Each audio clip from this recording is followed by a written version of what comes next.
Ken. Okay, for the record, I'm reading the nomination letter, January 27, 2021, Executive Council, Council Chamber, State House, Boston, Mass. Dear councilors, I'm pleased to nominate William Travaun Bailey to the position of Associate Justice of the Cambridge District Court. I submit the nomination for the advice and consent of the Executive Council pursuant to Part 2, Chapter 2 of the Constitution of Massachusetts, Commonwealth of Massachusetts.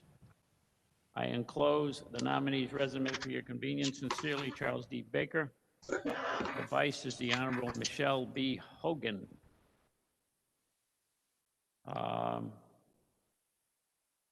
So with that, we will, all the councilors are present by way of Zoom or in person. And we will start by asking anybody that is going to speak on your behalf to let us know if they're on the Zoom. Or any witnesses ready? Judge? I'm here. Judge? Where? I'm right here. I can't see you. Oh, there you are. Okay, great, great. Good morning.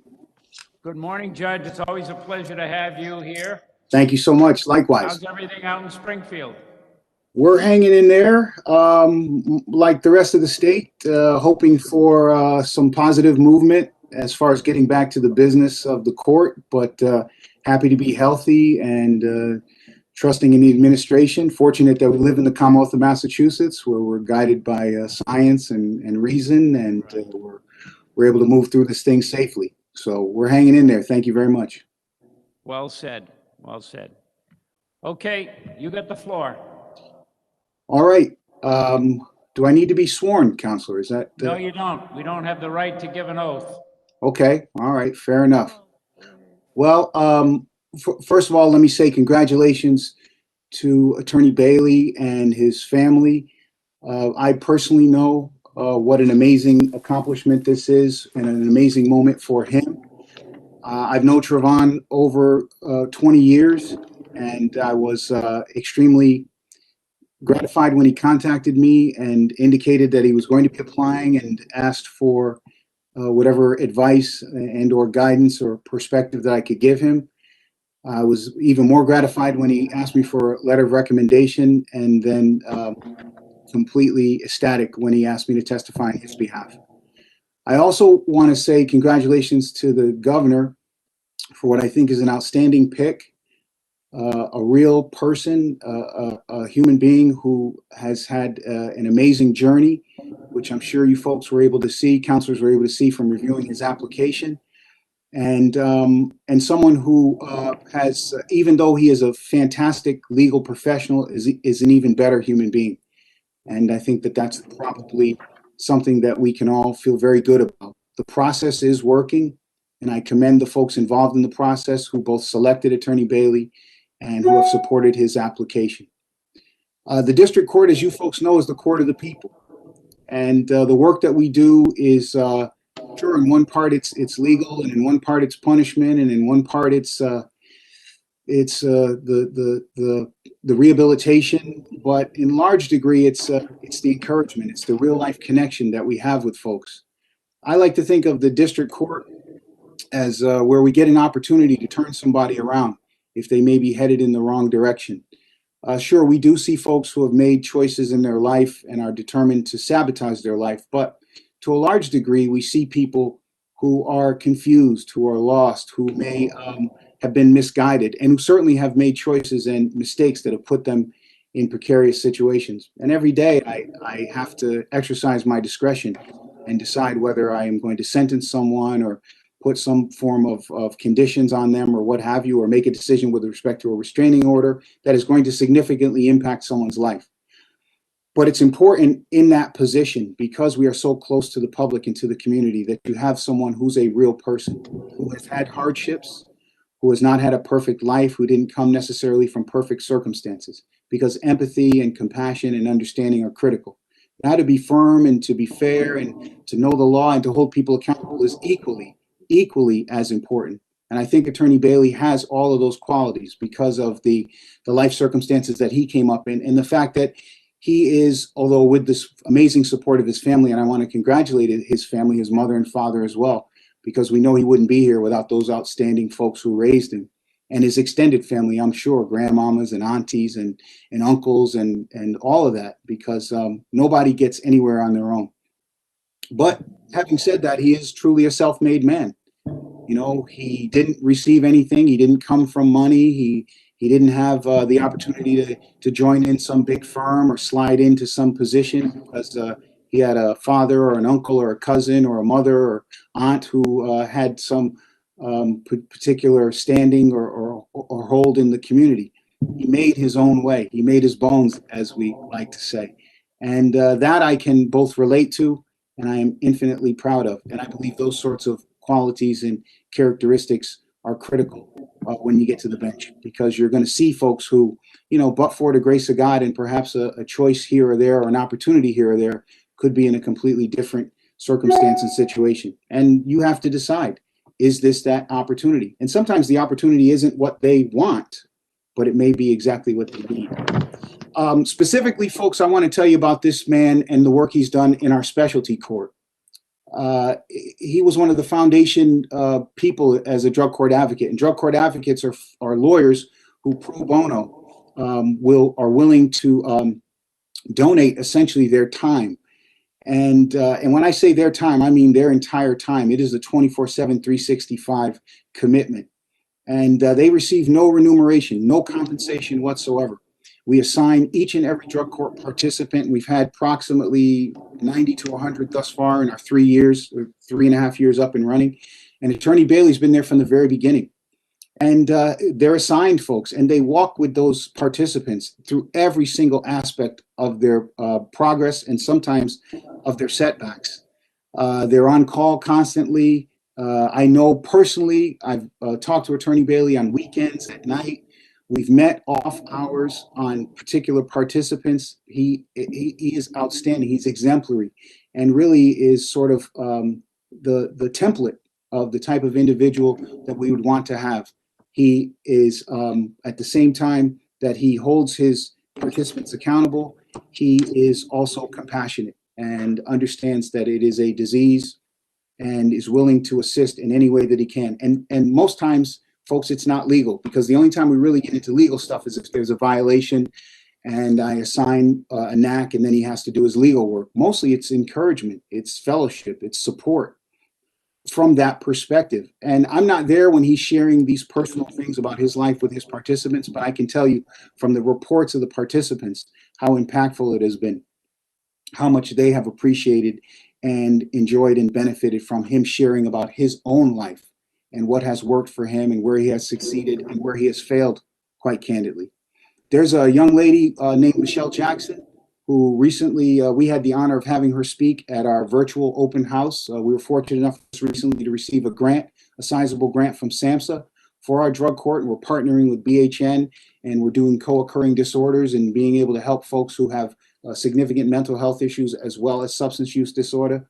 We're very, very fortunate and very happy. And we did recently an open house, and Michelle Jackson was chosen as our speaker. Now, this is a lady who, when I met her, I am not going to, I couldn't possibly overstate this. She looked like she was a breath away from death.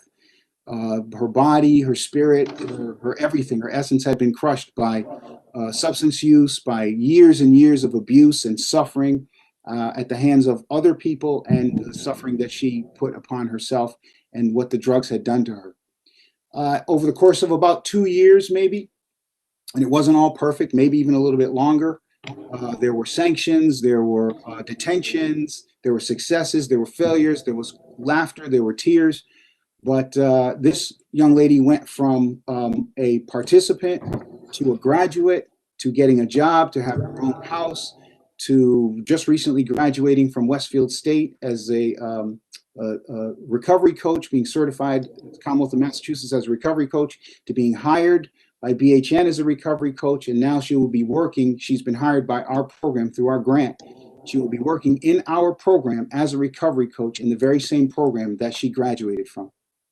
And when people say that miracles don't happen, they're wrong. They're wrong. Miracles happen every single day. And one of the people that she thanked in her statement when we did our virtual open house was Attorney Bailey. She said it was my lawyer who was there with me all the time. And I reviewed his application and he talked about that. So the impact that relationship had was double-sided. It wasn't a one-sided situation. It wasn't just like he gave but didn't receive, and it wasn't like she gave but didn't receive. And this is the essence of who this man is. When you care, this work is hard. You folks know that. When you care, you're going to have your heart broken. That's part of the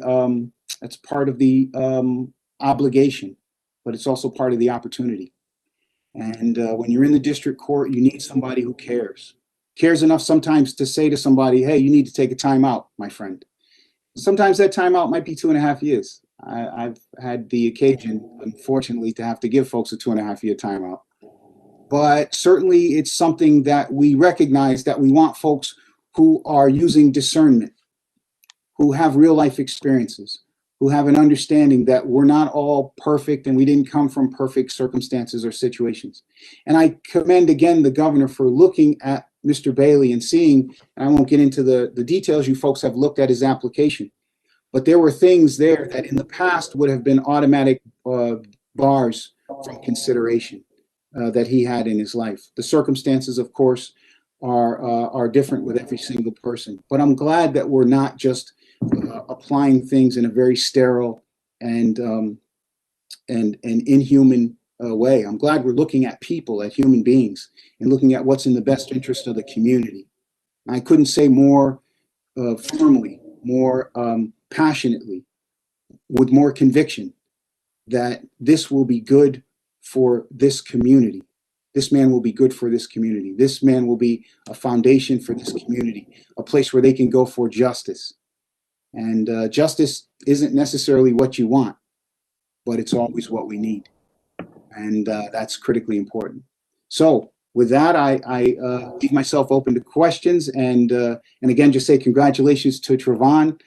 I am deeply, deeply proud and excited, and can't wait to have him as a colleague on the bench. I've had him as a colleague, as a lawyer. I saw his work as a lawyer. He was always outstanding.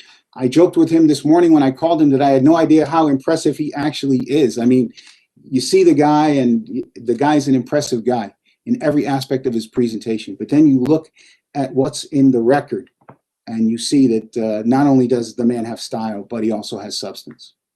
And so I end with that. Okay, anybody have any questions for the judge? Counselor Devaney. Thank you. I just want to say thank you, Judge, for your thoughtful presentation. There's no questions to ask. You have covered it all, and believe me, your testimony means a lot. Thank you very much. Yes, thank you so much. It's a pleasure to see you, Mr. Vane. Judge, can I ask you, are you doing any trials out in Springfield? Not yet. We were supposed to kick off, and then I think it was the Chief Justice, Bud, who pressed the pause button on that. We were supposed to kick off, I think, last week or 2 weeks ago, but it's coming. I've heard rumor, but we're anxious. We know that the work needs to get done. You know, trying to balance the safety issues with the necessity for the work to be done. I really didn't. I mean, I always had a sense, but you don't really realize how much people rely on the law and the court for critical resolution of matters in life until something like this. And that has definitely given me a better understanding of the responsibility we have to the community. So we are, as judges, very anxious to get back to the work that we do. We're fortunate that we have the technology, that we're able to do a lot of the critical work still, so we haven't missed out on anything there in being able to protect the public and also provide the public with our product, which is justice. But the jury trials and the motions and things of this nature are critical. And I hope that folks above my pay grade, wiser than me, are consulting and getting together and figure out some way for us to be able to get this done, because we're ready. We feel like our work is essential, and we want to be just as brave as our firefighters, our police officers, our medical professionals. You know, we want to be able to serve our public in the same way. Yeah, I've had some jury waive trials, and I've had some hearings with witnesses that were on Zoom Right. and witnesses that had masks on. And what I found on the Zoom issue was that one case, it was a police officer, and he was on the Zoom. He kept looking down at something in front of him, and I assumed it was the police report. Yeah. And in another case I had, the assistant DA was looking above the camera, and he was, no question in my mind, getting signals from somebody standing behind that camera. So I know we're going through a tough time, but to me, that's just not fair. Because that would never be allowed in a courtroom, you know? Agreed. Agreed. And the other issue is that we're programmed from generations and generations to look at people's expressions on their face. It's the first thing we look at usually when we see somebody. The way they answer questions, how they shift their eyes, what motions they make with their face, all tell us as humans whether they may be telling the truth or not. And it's very difficult with the mask for a trier of fact to look and get that feeling. So I'm hoping we get back to somewhat normal. And another issue that was raised was, if we get juries back, are they going to be wearing masks? Yeah. And that's not a good thing, because you look at jurors to see what expressions they're making in a trial. I agree wholeheartedly. I mean, we are fortunate in a way. I have a 12-year-old daughter, and the world that she's living in now is so different than the world that I came up in, and I can't even imagine. I have the blessing, but also a bit of the curse of knowing what the normal sort of regular world was like. It's difficult to do our business. And what I'm hoping, Counselor, is that the folks who make these critical decisions, the executive branch, the judicial branch, in conjunction with advocates, are going to take a closer, more discerning look at matters and understand that we must critically separate the wheat from the chaff now. We don't really have the luxury now. We have limited resources and limited time, and we're all facing challenging circumstances that are unlike anything that any of us have ever comprehended or faced in a century. And knowing that, then perhaps some of the entrenched nature of the relationships and some of the more adversarial than necessary postures that folks took hopefully will go by the wayside, because we've got critical work to do. We need to make sure that we're able to tell the people who have problems from the people who are predators. And the predators need to be dealt with, and we need to make sure that we are protecting the public, especially our most vulnerable populations, children, the elderly, the disabled, people who are financially compromised, mental health, etc., relationships. We need to make sure we're putting our resources, because they are limited now, protecting those folks. And the people who have problems, we need to funnel some of our focus and our concentration and resources on rehabilitative efforts. And that's something we're very proud of, that we're really pushing forward in Springfield, and specifically with our specialty courts. So unfortunately, I don't see a break on the horizon anytime soon. But I will say this about both us as a species and us as a nation: we have prevailed before in very difficult circumstances.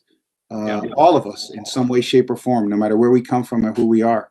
Our ancestors have prevailed in more difficult circumstances, I would offer, than even that we face today. So we have to have faith. We must continue to move forward, take the proper precautions, but also recognize there's always going to be some risk. There's risk in everything in life, but we must move forward. And so we have faith, and I hear you, because I feel the same way. I want to see a witness's face. I got to judge credibility. I got to make decisions when I'm selecting a jury. I got to make decisions so I believe in a motion to suppress. I got to make certain findings. So I'm not sure how we're going to cross that bridge. Maybe a see-through mask. You have a wonderful reputation out there, and you're very compassionate and have a lot of common sense. And if this nominee has half of what you have, he's going to make a great judge. That's awesome. He'd be lucky if he has half of what I have, but I think he's got more. I think he's going to Thank you, Judge. surprise us. Yes, sir. It was a pleasure seeing y'all. And Travaun, again, We congratulations. love having you here, so keep coming back, will you? I definitely will. We got some good candidates coming. Travaun is just the tip of the iceberg. So thank you All for. right, we'll be waiting. All right, sounds good. Thank you, Judge. Yes, sir. Take care. And the next we're going to hear Attorney Maury C. Poe. Did I pronounce that right? Yes, you did. Good morning, members of the Governor's Council. Thank you for giving me this opportunity to speak on behalf of my friend, my colleague, Attorney Travaun Bailey. I've known Attorney Bailey for over 20 years. In fact, we met in law school. I believe he sold me a bar prep course at full price, no discount, when we were in law school. We were fellow law clerks with the attorney Hal Etkin in Springfield, Massachusetts. Attorney Bailey always sat in the big chair and made me sit in the side chair and work in the side office. I've known him for a very long time. One of the things that I do recall one of the things that I recall that is very important in my memory of Attorney Bailey was a Saturday morning when we were in law school, where we woke up at 7:30 in the morning and went over to the Boys and Girls Club on Acorn Street here in Springfield, Massachusetts, and we renovated a library. We were there early. There was maybe 3 other people there with us. We cleaned out the library. We did the floors. We painted. We did everything. And then around about 2 o'clock or so, everyone else showed up for the photo op. But I remember that Attorney Bailey was there for the work. He was there to do the work and to make a difference. And as 2 law school students, we decided to take our Saturday morning up and try to make a difference in the community here in Springfield. We studied for the bar together. We've shared office space. We've had 3 moves for over, I think for the last 15 years, we've shared office space. So I've seen Attorney Bailey. I can tell you that he's open-minded, he's respectful, he's compassionate, he's deliberate, and he's dependable. And I can tell you all that not just by observation, but I can also tell you that from the fact that I've worked with him. I've seen his interactions with clients. I've seen him in the courtroom. In fact, my first day in the Springfield District Court as a bar advocate, Attorney Bailey brought me into the Springfield District Court, introduced me to Clerk Marino, introduced me to Judge Boyle, and then watched me fail. So he was very inspirational to me. He's younger than me by a few months, I believe, but he is also, he's very dependable. He's very serious about the work that we do. I think at one point we were told that when we were working for Attorney Etkin that the prior clerk was caught playing solitaire during work hours, and they were no longer there. So we were told that we were not to play games, and we never played games. We were serious about the law because we knew that individuals came to us in a dependent state, and they are often scared and confused. And what I saw Attorney Bailey do was he took those individuals, he worked with them, he talked to them, he learned what their needs and their desires were, and he advocated their position. Charles Hamilton Houston has said it, that a lawyer is either a social engineer or a parasite on society. Attorney Bailey is truly a social engineer. He's highly skilled, he's perceptive, he's sensitive, he understands the law, he understands how those various aspects of the law need to be explored and worked with in order to try to get a just result for our clients. And that's what he's done over the years. Being in private practice with Attorney Bailey, I've seen him dedicate his life not only to making a difference, but he told me one time, I asked him why he got involved with the Hampden County Bar Association. And he said that, he thought it was important to be very involved in the community, to really understand the community needs, the lawyers, and he got involved with the Hampden County Bar Association, and he became the first African-American president of the Hampden County Bar Association. Attorney Bailey is an outstanding nomination. I commend the governor for making this nomination. I commend the Governor's Council for considering this. I urge you to support this nomination and support Attorney Bailey in going forward. I thank him for his friendship over the years. I attended his wedding. I met his son. I've he's just a great guy, and he's an incredible lawyer. And it's been a wonderful journey, and I'm glad his journey continues. Thank you, and I'm open for any questions that the Governor's Council may have. Counselor Kennedy. The judge indicated that he was just the tip of the iceberg. Are you next? When my time is right, my time will be my time. Well, you're only a few months younger than him, so is it a few months we're waiting? Probably more than that. I'm in a different category than Judge Gross and Attorney Bailey. I have older children. I have 3 kids in college who are all at UMass. 21-year-old and a set of twins who are 18-year-old. So got a lot of work to do over the. We're still. We're going to be waiting. Thank you. Any other questions for the attorney? Let me ask you, attorney, did you grow up going to the boys club in Springfield? I did not. I'm actually a transplant to Springfield. I'm originally from New Orleans, Louisiana, but I'm a transplant to Springfield. Boys Club has always been a vital part of my life and everything that I've done. So I thought it would be important for us to try to get involved with the family center here in Springfield. I used to go and do some work at the old boys club on Chestnut Street before you were born. Thank you. It's good to have you here, and if you want, we'll hold up his vote until he gives you back the money for those law materials. No, please don't do that. All right. Hey, thank you very much. Thank you. Bob, Yes. I just wanted to say that I've known Attorney Poe as someone who appeared before me, and he is every bit as good as Judge Gross or Travaun. They're class acts all the way. It's good to see Maurice, and hopefully someday they'll be coming before the council too. Thank you, Councilor Hurley. All right. Well, Attorney Poe, I think you're doing okay with the council yourself. You better get your application in here. Thank you very much. All right. The next is Carmen Lozada Carroll. She's an office manager in the clerk's office in Springfield District Court. Are you on the big screen? Yes, I am.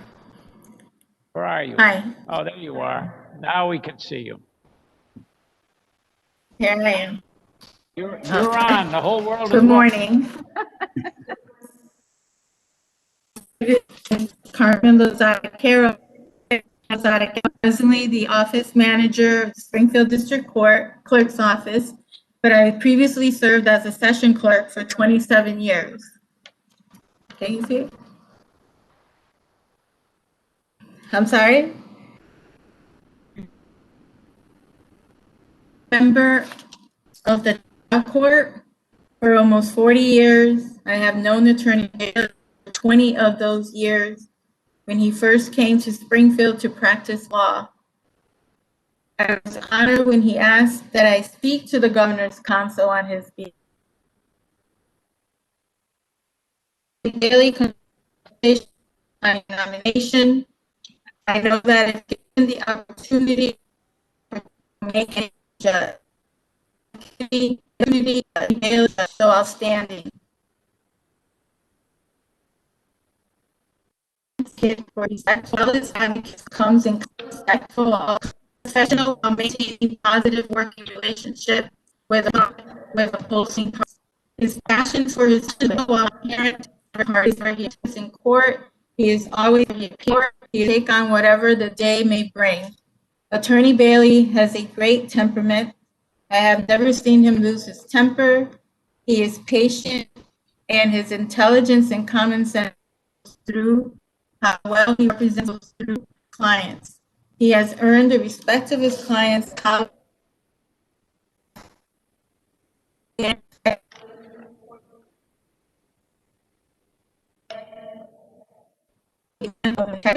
Importantly, he doesn't just say stuff. Integrity, but doesn't is not to support this nomination. He is responsible for the opportunity to speak here on his behalf today. Anybody?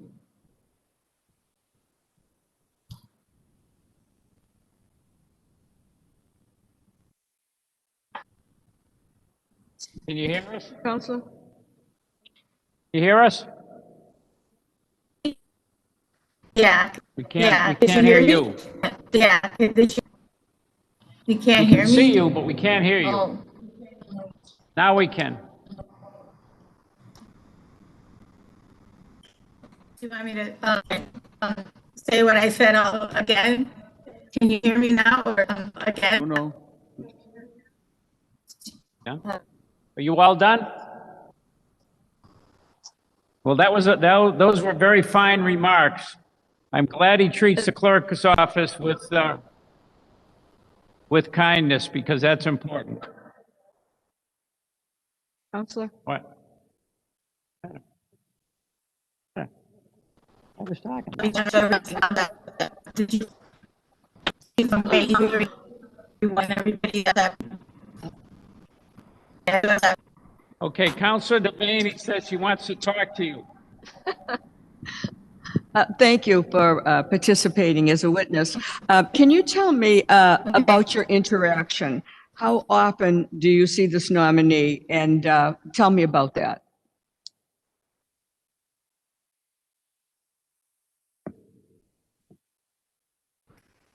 Lost her. We're not getting her. We're not getting her. Miss The joys of Carroll, Zoom. it might be a good idea to turn off the video and just have the audio for now.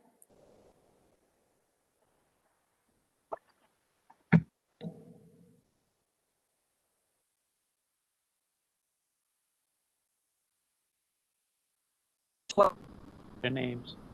Miss Carroll, if you can hear us, I would turn off the video. I would mute your video and keep your audio on. Your bandwidth is low, so it cannot handle the video.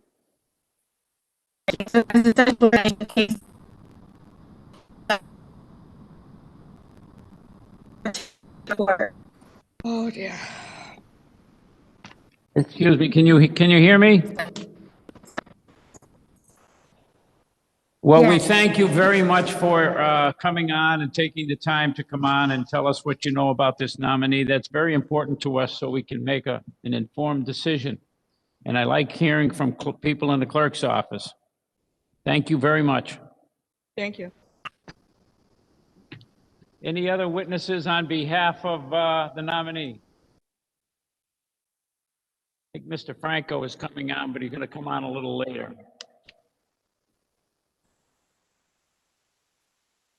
So we'll put him on when he comes on. Anybody coming in on against the nominee? Anybody on the video against the nominee?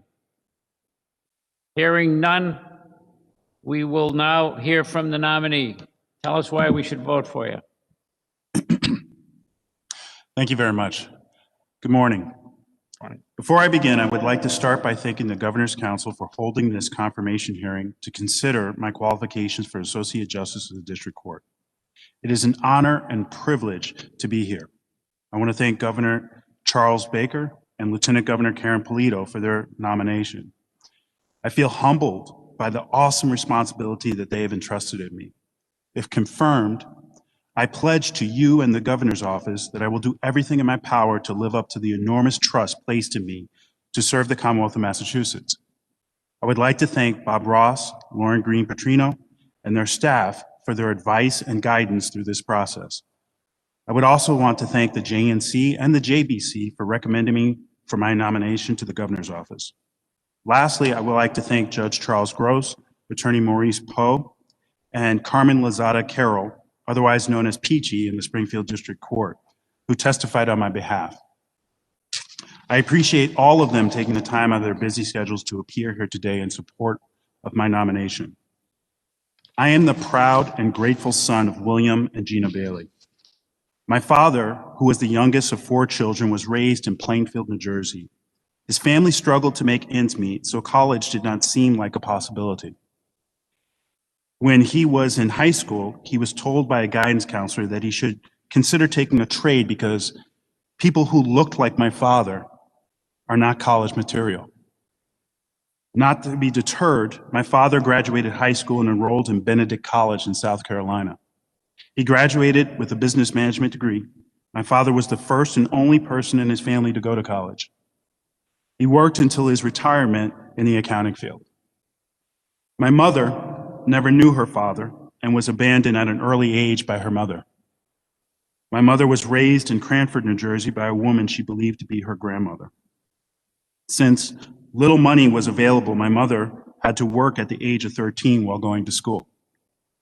She, like my father, was discouraged to consider higher education, but she realized that an education would be her only salvation. She graduated high school and enrolled in nursing school at New Jersey College of Medicine and Dentistry, becoming a registered nurse. She worked as a pediatrics nurse for most of my childhood. When I was older, she decided to resume her studies. She enrolled in Southern New Hampshire University, where she graduated with a degree in Health and Human Services. Her thirst for knowledge and advancement still not satisfied, my mother enrolled in West New England College School of Law as a night student. After completing a 4-year program, she graduated with a Juris Doctorate the same year that I graduated college. To both my parents, the value of a good education was the only way for them to escape poverty. My parents instilled the importance of education on my brother and me. In our household, there was never a question of if we were going to college. It was simply a matter of when. Through my parents, I learned perseverance, toughness, and a relentless work ethic. They also taught us that we should be charitable whenever possible. I also inherited qualities from my parents. From my father, I get my demeanor and my even temperament. From my mother, I get my passion, thirst for knowledge, compassion, and empathy. These attributes shaped the person that I have become. My journey into the law began in my early teens. I watched a TV show about lawyers. I thought it seemed like a cool thing to do, even though I really wasn't sure what they actually did. But soon I learned that lawyers are simply in the business of helping people. For that reason, the more I learned about the profession, the more I wanted to pursue it. In 2001, my career started at the law office of Hal Ecken, where I worked as an associate. He ran a small litigation firm with a concentration on criminal defense, personal injury, and family law. I soon discovered that these same areas would become the foundation of my own practice.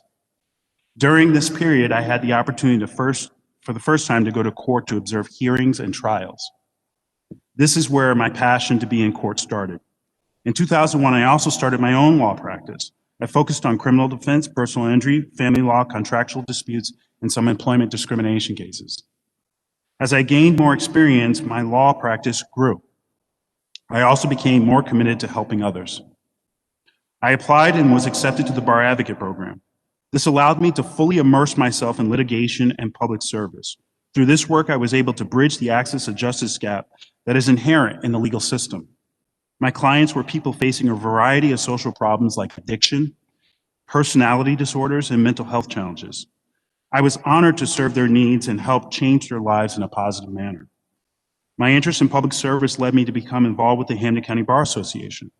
After a few years as a director, I was elected by my peers as president of the organization. During my time as president, I was able to help with the expansion of the legal clinic that functions as a pro bono arm of the Bar Association. I am very proud of my work to expand the legal clinic because it will continue to help many needy people in the community beyond my tenure as president. In 2017, I pursued additional public service by volunteering at the Springfield District Court Drug Court. Early in 2017, I had a high school friend die from a drug overdose. My friend's death made me angry and ashamed that I did not know about his struggles. I was not there to help him when he needed it. During this time, I was looking for answers.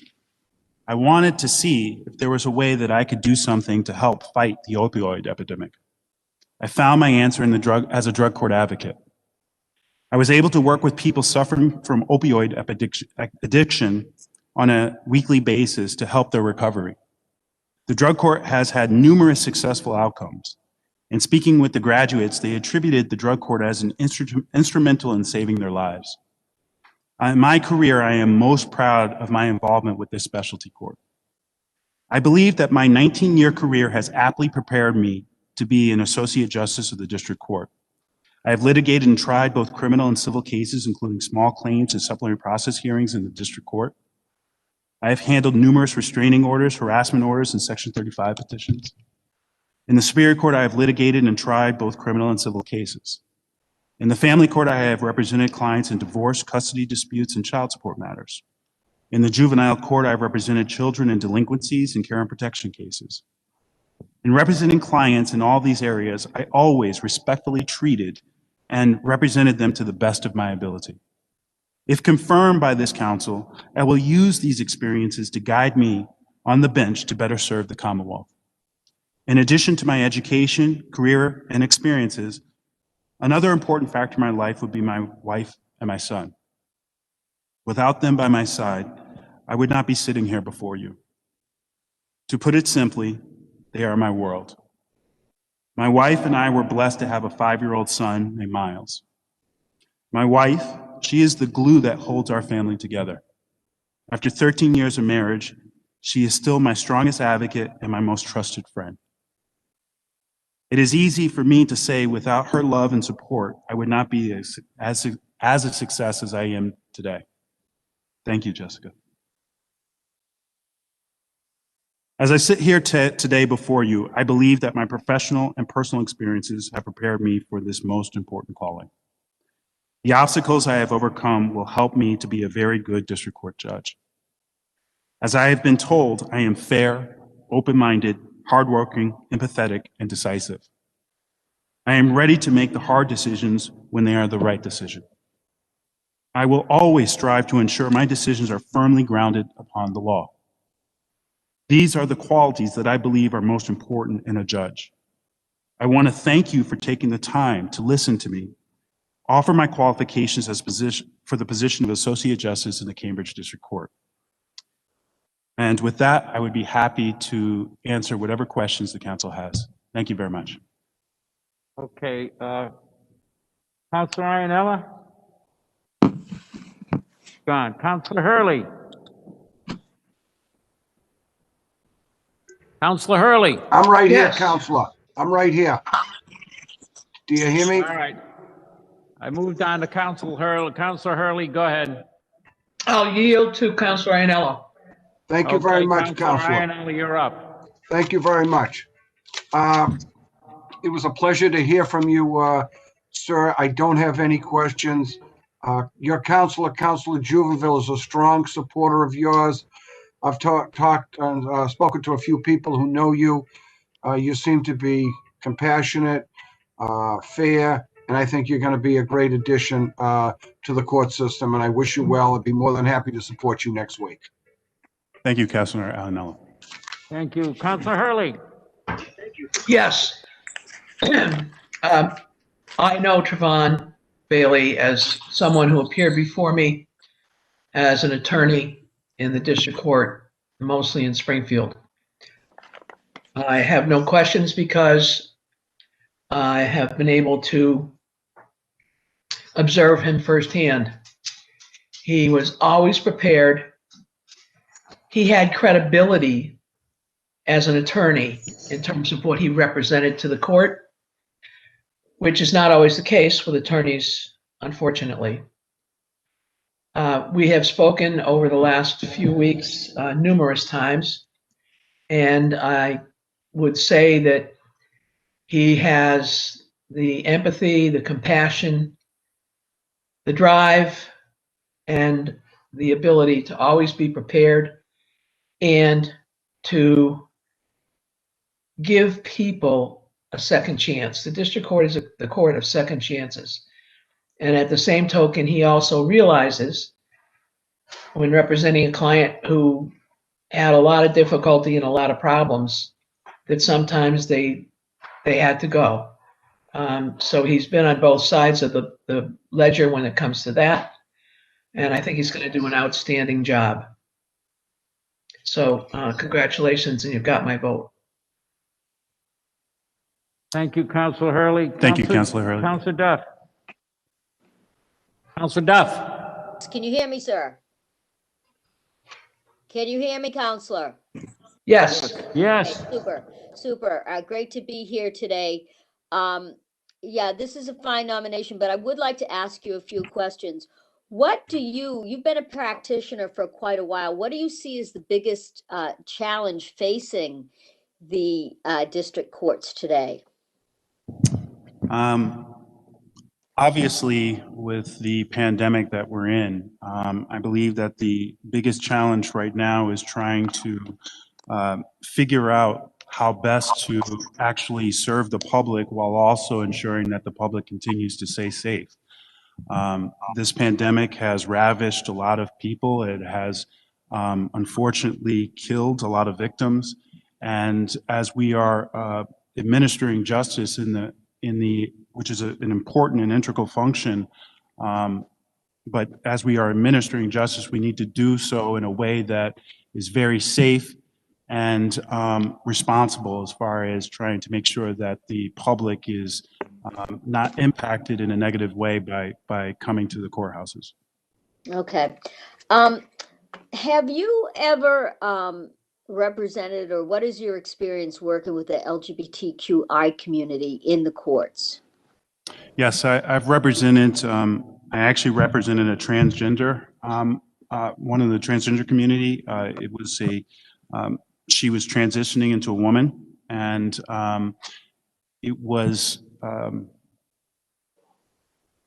very difficult representation in the sense that there were a lot more of that we had to consider in trying to represent her beyond the legal aspects of her case.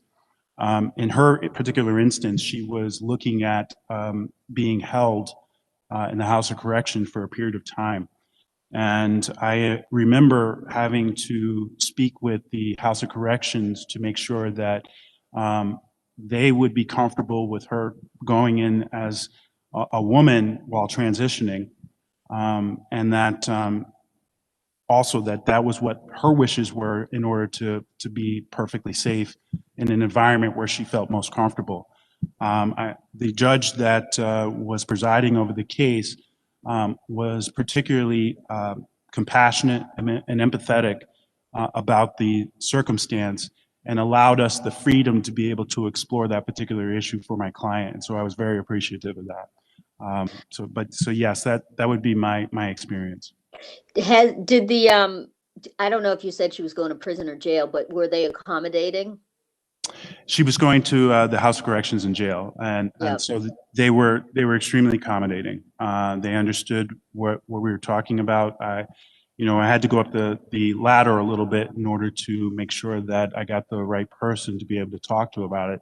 But they were extremely accommodating as far as what her particular needs were going to be, and made sure that while she was there, not only was she safe, but she was also comfortable as much as she could be in being incarcerated. Right.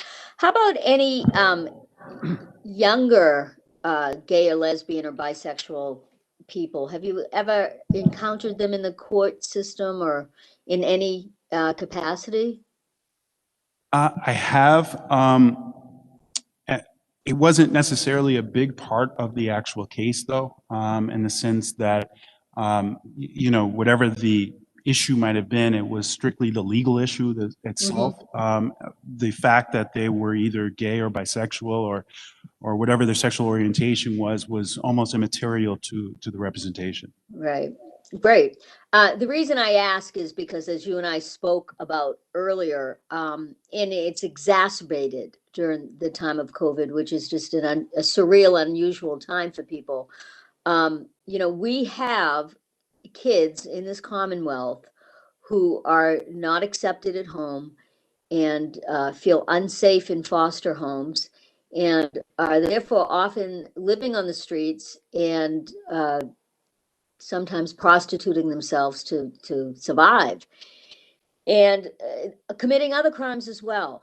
And I feel very strongly, as I've said many times, it doesn't absolve somebody of the crime, but we need to understand why this is happening and what we can do better to keep these kids safe, because it is our responsibility as adults, as possibly judges, as attorneys, and as elected officials to make sure that they are safe, especially in Massachusetts, especially in the United States. This is critical that we take care of our kids.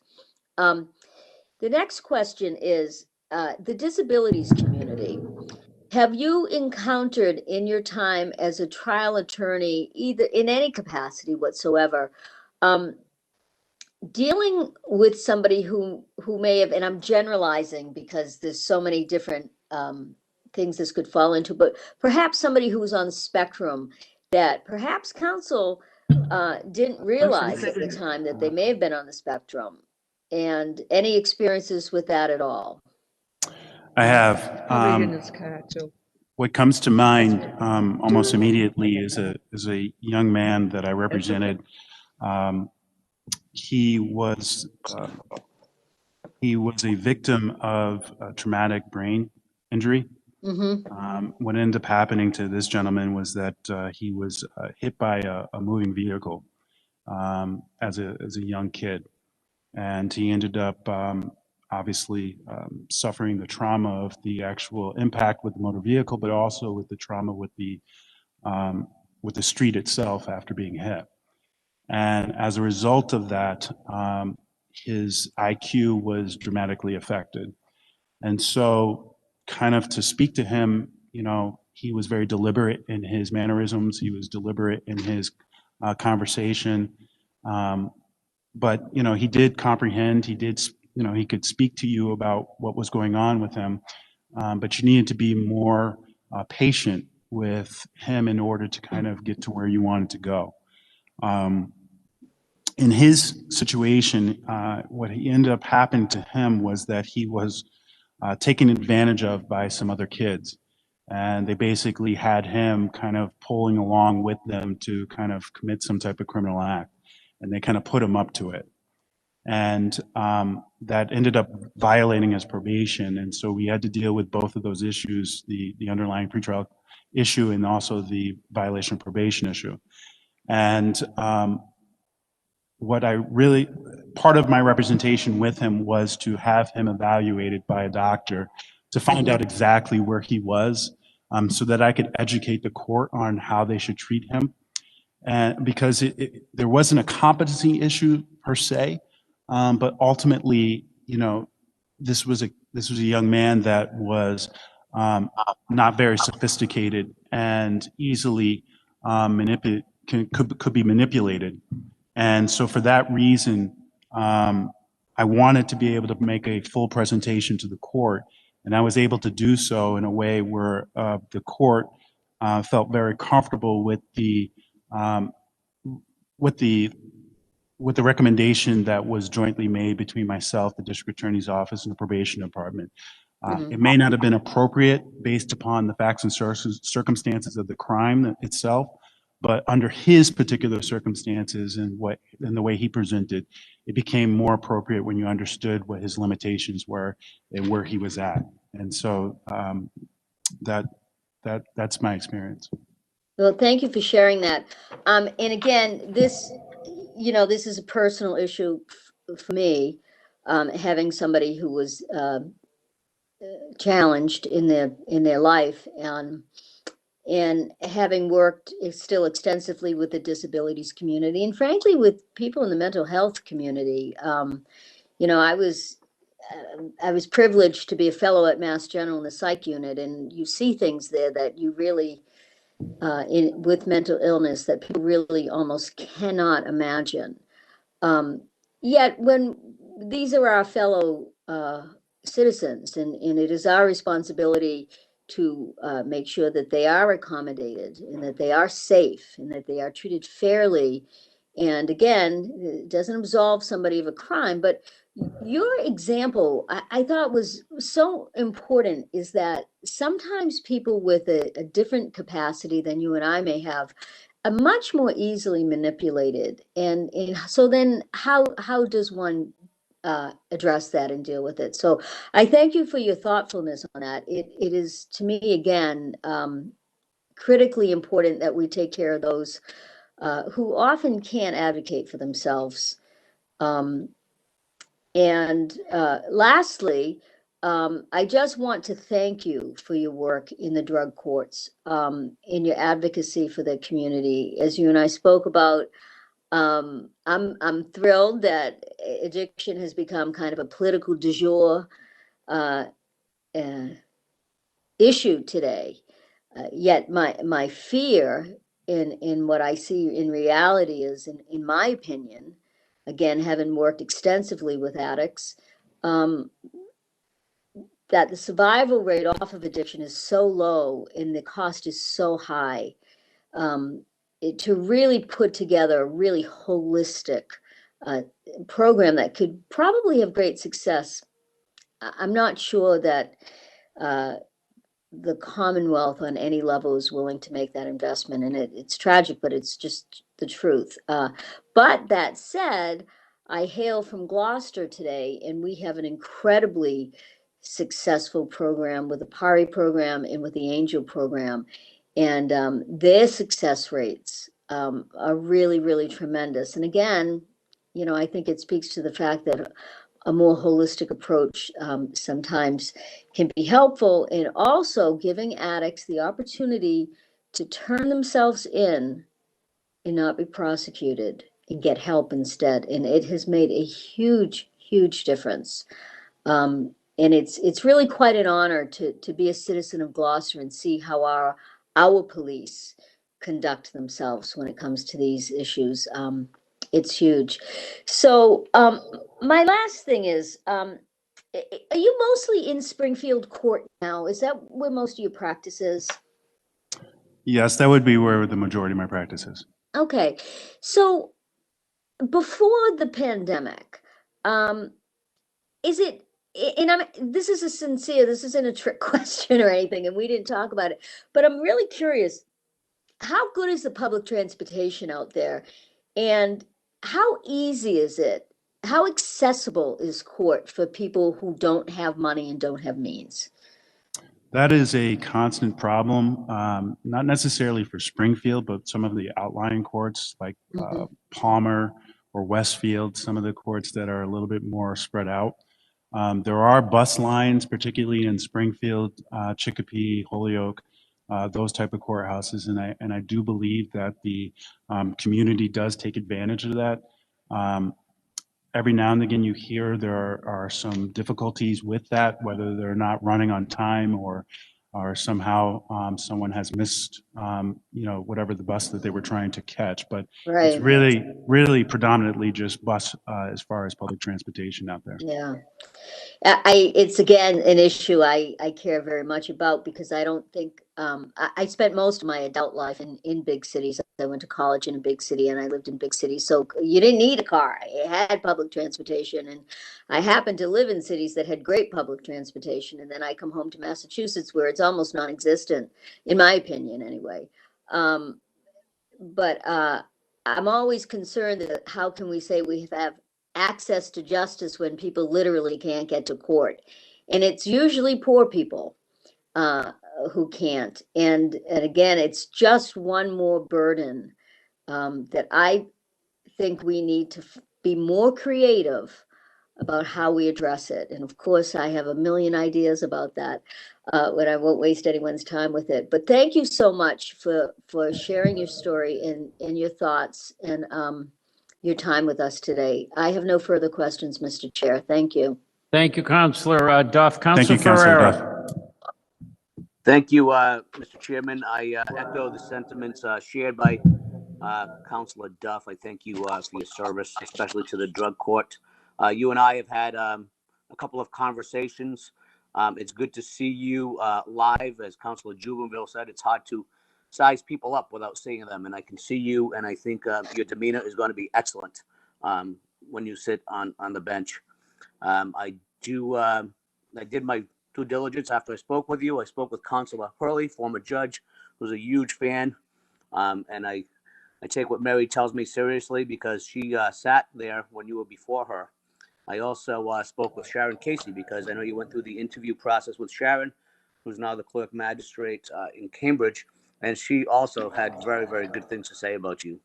So I'm going to congratulate you in advance. I told you earlier that you do have my vote. I think you're going to be a great judge.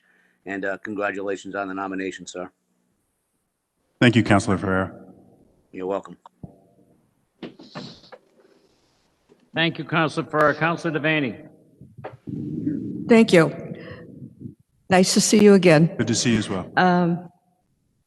I first want to thank you for meeting with me during a pending snowstorm. And I have to say that it's not something I support, but you are required to complete our Governor's Council questionnaire at least, and it's written in, at least 8 days before your hearing. We got your name and you were notified 6.5 days before your hearing. I've been here long enough. I know from nominees how long it takes to fill out that questionnaire. You want to be exact about everything that you say under pain of penalty. So I thank you for that, and I'm sorry, because people don't realize you can't have someone come as a witness at a drop of a hat. They have a schedule, they have life, they have work. So I do want to thank you for that. The other thing is that congratulations on the nomination. Thank you. And congratulations, no political contributions. How refreshing. So having said that, now let's go back to how your journey you came, okay? Now, you had applied twice before? That's Tell me correct. about that. I applied in 2013 and then again in 2017. My application didn't go further than that, just the actual applying. I received a letter from the JNC letting me know that my applications were no longer going forward. So, I'll tell you, it meant so much for me to meet with you. It's very important for me to know the real person, the whole person that's going to be on the bench, not just paperwork or on the phone. It's important to me. And I learned a lot about you. I have said many times, I will not vote for anyone who doesn't have compassion and empathy. And you absolutely have had it in your private life, in your public life. And, when I saw your mother was having financial problems, she was going to lose her home, and you were a young man, and you stepped in, bankruptcy. Why don't you tell us about it? So right around the time period when I was in law school, or actually just about to graduate law school, my family, my parents were going through a divorce, and they were having financial difficulty. And that financial difficulty resulted them in actually losing their home to foreclosure. And so when they finally split up, my mother ended up moving to an apartment. And because she was in the apartment, she was trying to save money, but still the financial difficulties continued to follow. And so I'm sure in an act of desperation, she was requesting that I be able to lend her or give her some money to be able to help her out with trying to make ends meet. And so, as I stated, I was just about to leave law school, so I really hadn't established myself in any way financially. But what I did have was very good credit. And so, as a result of trying to help her out with the desire to want to help her out, I borrowed against my credit in order to be able to lend her, large sums of money. And unfortunately, what happened was that as it occurred, I ended up getting behind and not able to actually keep up with that. And as a result of which, it started to snowball. And my financial difficulties became overwhelming. And the only answer that I had was to file for bankruptcy. I certainly appreciate the fact that that type of law is there to kind of give you a clean slate or a second chance. I certainly would, if I had any other option, would have done so. If I had a rich uncle or someone else that I could have gone to, I certainly would have tried to take that route. But I didn't have that available, and so it was the only opportunity for me to be able to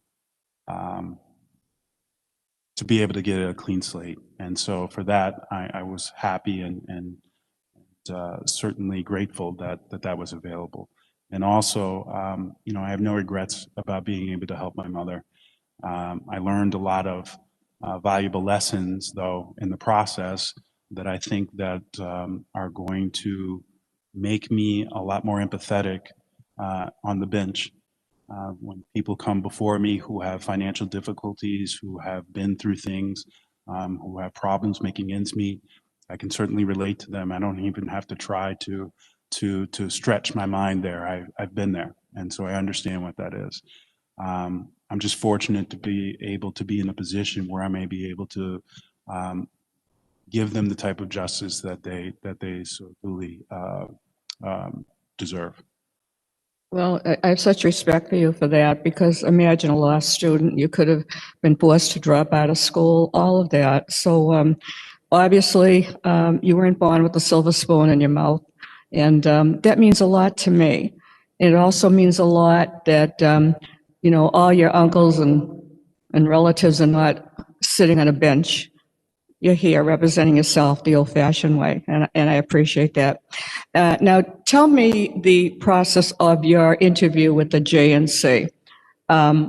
There's 21 attorneys that have the most awesome responsibility that none of us on the council have. Our only responsibility is to vote yes or no on one person. We don't even know how many applied for that position. But these 21 people decide if they're going to interview that person who applied and decide if that's the person they're going to recommend to the governor. So it's incumbent on those 21 attorneys to fulfill the responsibility that the governor has given them to attend all of the nominees' hearings before they vote. They're voting on a lifetime position. So having said that, tell me how many of those 21 were present at your hearing. Well, my hearing took place July 28th. It was a little bit of a blur, but I believe because it was on a Zoom format, there were approximately 9 to 12 people that were on the screens. Okay. See, I have a big concern about this because people who are appointed on that JNC did not come, did not hear the hearing, did not talk to the nominee, have never met the nominee, and yet they vote. So it's not your responsibility, and I'm glad you're here, and thank you for reapplying. I've seen it so often in my 21 years, someone who's come after you've applied twice. And I know very well, sometimes it's a political person that jumps the line. And so I am so pleased that you did apply again and that you were appointed by the governor. So, I love your background. I mean, you have had divorces, child custody, visitation, child support, alimony, from traffic violations to violent crimes, okay? So you bring a lot to the bench. And I personally, and I've seen it in the past few years, the rise of violent crimes has increased so much, and it's all around my little water town. Over a week ago, a few streets away from me, there was a murder of a road rage. A man ran over, killed the other person. I think it was racial, but I'm not involved in that. Will not be involved at that trial. But I'm saying that I believe we need people with the experience of having criminal cases. It's absolutely necessary in this society and the climate that we are living in. I have a philosophy you might not agree with, but I think if you are a lawyer and you have not had criminal cases and you're appointed as a judge, you will be timid, indecisive on sentencing. And that's why I think it's important that you've seen it all. Now, the other thing is that I was impressed that you had 2 pages of programs that you have taught or you lectured. The other thing is the compassion coming in, your pro bono work. I haven't seen so much pro bono work as you have and have had. And one of the things that I wanted to ask you about is about the Bar Association. And you served for 4 years on that, from 2015, I believe, to 2019. And I was impressed about that. Can you tell us about that? Well, technically, I'm still a member and serve on the board as an ex officio past president, but I've been on the board of directors of the Hampden County Bar Association since, I believe, 2012. And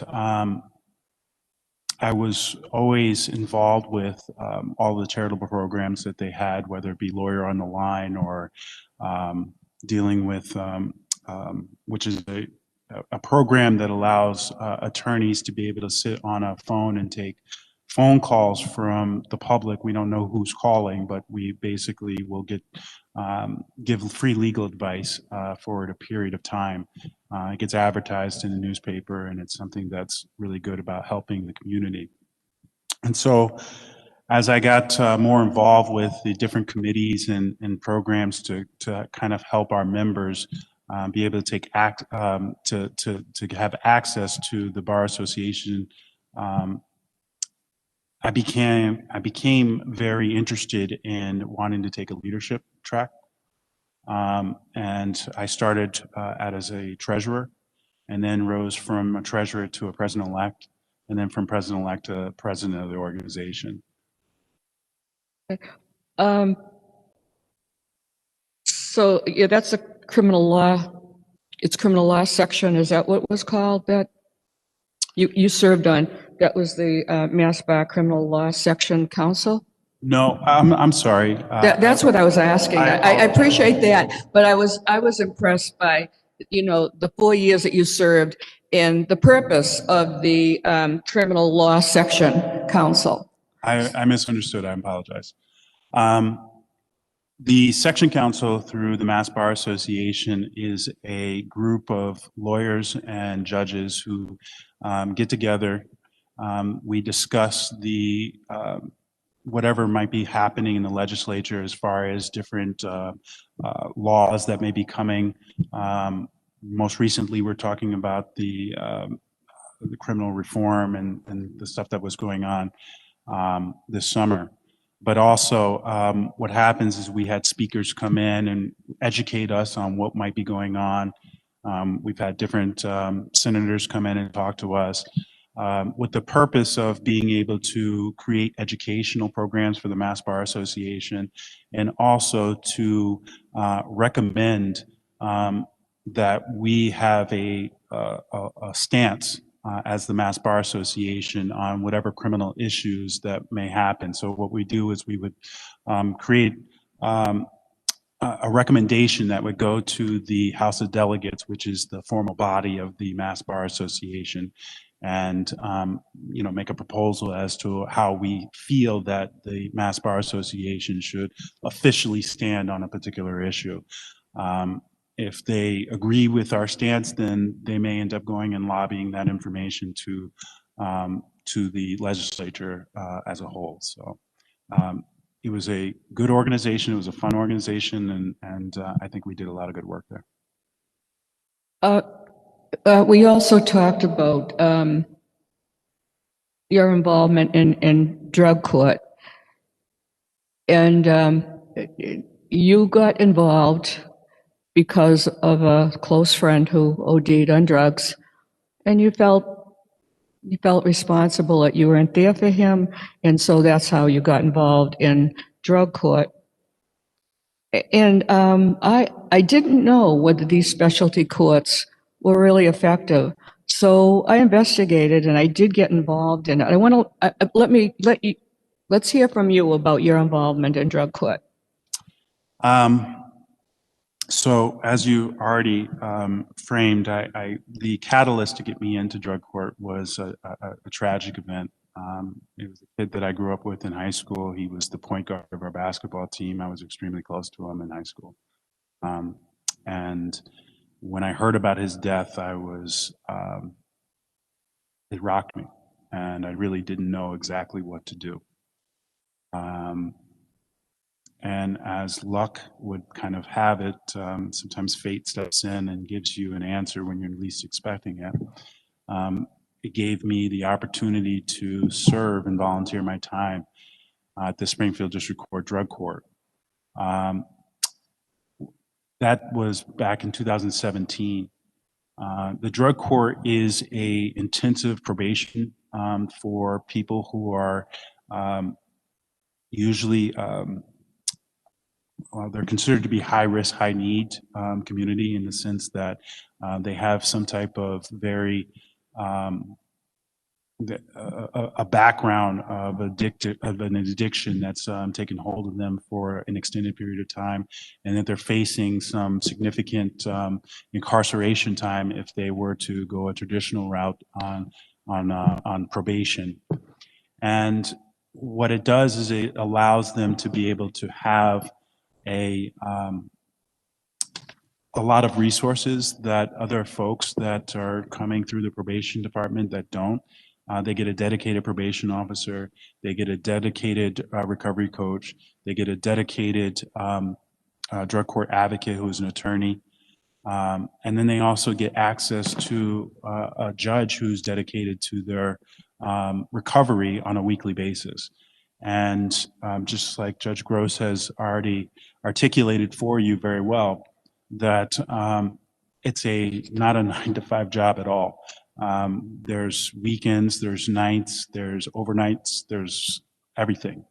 And my job as a drug court advocate allowed me to kind of roll up my sleeves and kind of get into it with this community and kind of take the ups and downs with them as they went along. It's unique to any other type of representation I've ever had in my career in the sense that I spend at least 18 months with this particular client. And, you know, we have very intimate conversations about how they get involved in drugs, how those drugs take over their lives, how they've impacted their lives. And it becomes extremely emotional for us. We take the highs and the lows. There have been folks who have not woken up the next morning as a result of drug overdoses. We've lost people in our drug court. And so we take every one of those extremely personal. And that's why we, as Judge Gross has already told you, that's why we celebrate the successes and the miracles that we see the way that we do. It's a unique experience. If you haven't been able to do it, I would suggest that anyone should come and view it and watch it, because I believe in miracles because I've seen them weekly on a weekly basis for the last 3 years. No, I think that was great that you got involved in that. Like most people, I'm very concerned about the increase in drug traffic. It doesn't seem to be lessening. I have 2 friends who lost 2 sons to overdose on heroin. And so that's why it was important to me to find out really what does the drug court do. Very impressed. I'm very impressed with it. And, I keep saying to no avail that they should be having money in the budget to have treatment centers, for more treatment centers. 3 isn't enough. 1 for the women, that's not enough. But having said that, I did go to the drug court graduation. I will never forget that experience. I sat in the back and tears came to my eyes to hear these people, one at a time, who graduated from the drug, from the drug program, and decades of being addicted, and telling how this changed their lives and what they have done with their lives. Some of them were really older too. So it is impressive. So I thank you for that. Now, I have to say, and I have to tell you this, I love your name, Travaun. First name is William. And I just couldn't help telling my family that Bill Bailey was appearing before the Governor's Council. So, having said that, but, okay, let's talk about philosophy. What about minimum mandatory sentencing? What's your position? With regards to minimum mandatory sentencing, I am not in favor of it. I believe that anything, obviously the legislature has its place in directing what should happen as a result of violation of laws. But I believe that anything that takes away the discretion of a judge for making a sound, just decision based upon the character of the person that stands before them, any mitigating factors that are presented to them, information about the facts and circumstances of the crime itself. I don't think that it's really justice by treating everybody the same, because everyone who comes before the court isn't the same. They deserve to have their day in court and to be able to present their case in the best way possible, and to limit a judge's ability to be able to administer justice in that way. I just wouldn't be in favor of it. I liked what you wrote in our questionnaire about the most important attributes of a judge. And number one, you put honesty. People don't put that, but that's the whole ball game. If you're not honest, then you shouldn't be on the bench. And I loved what you said about that. And you included compassionate, which we don't always see. And I think that is so important, to have a judge that has apathy. We have seen in the past years a lot of egregious things that have happened in our court from judges. Now, I'm going back to the drug lab. And do you think that justice was carried out on that case? Well, I'm a little bit unclear exactly what aspect of it, because there was a lot of legislation and a lot Well, there's a lot of people lot of- there's a lot of people that were released that shouldn't have been. Some that weren't released that should have been. So, I've always said you can't put the toothpaste back in the tube. So what's your feeling about that? Well, I believe that the scandal that occurred in the state with regards to drugs was shameful. I think that hiding evidence or manipulating evidence in any way is not justice. There were a lot of people who were unnecessarily incarcerated as a result of it, and incarcerated for a long period of time as a result of it. And you can't, as you've already stated, put the toothpaste back in the tube, and therefore you can't give them that time back. And I know folks who have been incarcerated for 5 plus, maybe even 10 years as a result of that. And so that damage is done. And, it's not enough to just say, I'm sorry, and that we didn't mean anything about it, or that type of attitude. There should be some type of safeguards in place moving forward to make sure that something like this never happens again. I would also state that, the other aspect of the case was the cover-up by the AG's office. Again, that was also problematic and certainly shameful.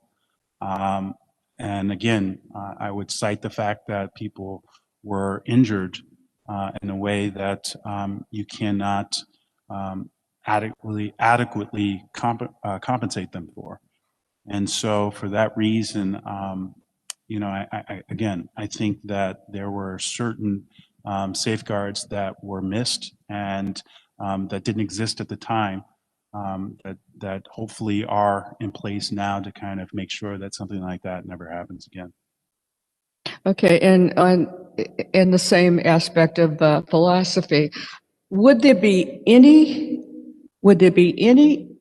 reason that you would turn off a recorder when you're on the bench? No. Okay, this doesn't come up, but it's a concern. Gun permits. Do you think that law should be changed, or do you think it should continue that the individual local police chief makes that decision? Well, you know, I'm a proponent of the Second Amendment, and I believe in people's right to bear arms. I believe that as long as they're doing it responsibly and taking all the precautions in doing so, obviously it's their right. With regards to the hearings themselves and how people acquire them in Massachusetts, I've represented folks who have done so, and they told me that they felt as if that the process wasn't necessarily fair, and that they may have been treated unfairly because of a variety of different reasons. So it becomes a little bit of a political situation in the sense that if you don't have a good relationship with your chief of police, it may impact your ability to be able to earn a gun permit. And so from that standpoint, you know, there's obviously a potential of some type of problem for the citizens themselves. Obviously, they get a right to appeal as well. So, okay, so how can I? All right, first of all, we talked about this. What case stands out on your mind that you had that was the most rewarding? You had the most rewarding result. I would have to go back to my days in the drug court. Judge Gross kind of stole my thunder when he talked about my client, but she was my first client in drug court, and I was not really kind of aware as to what that was going to be like to be an advocate. Obviously it was her first time with the program. And so we kind of felt it out together. And, you know, we had highs and lows, ups and downs. You know, her recovery was not linear in any stretch. She had a lot of problems. Her drug of choice was cocaine. And because of that, you know, there's a level of functioning that she was used to being on cocaine. And her MO was that she would have long periods of success, long periods of recovery. When I'm talking about long, I'm talking about 6-8 months at a time. And then she would get involved in self-sabotage. And it was that kind of cycle that would permeate through her life.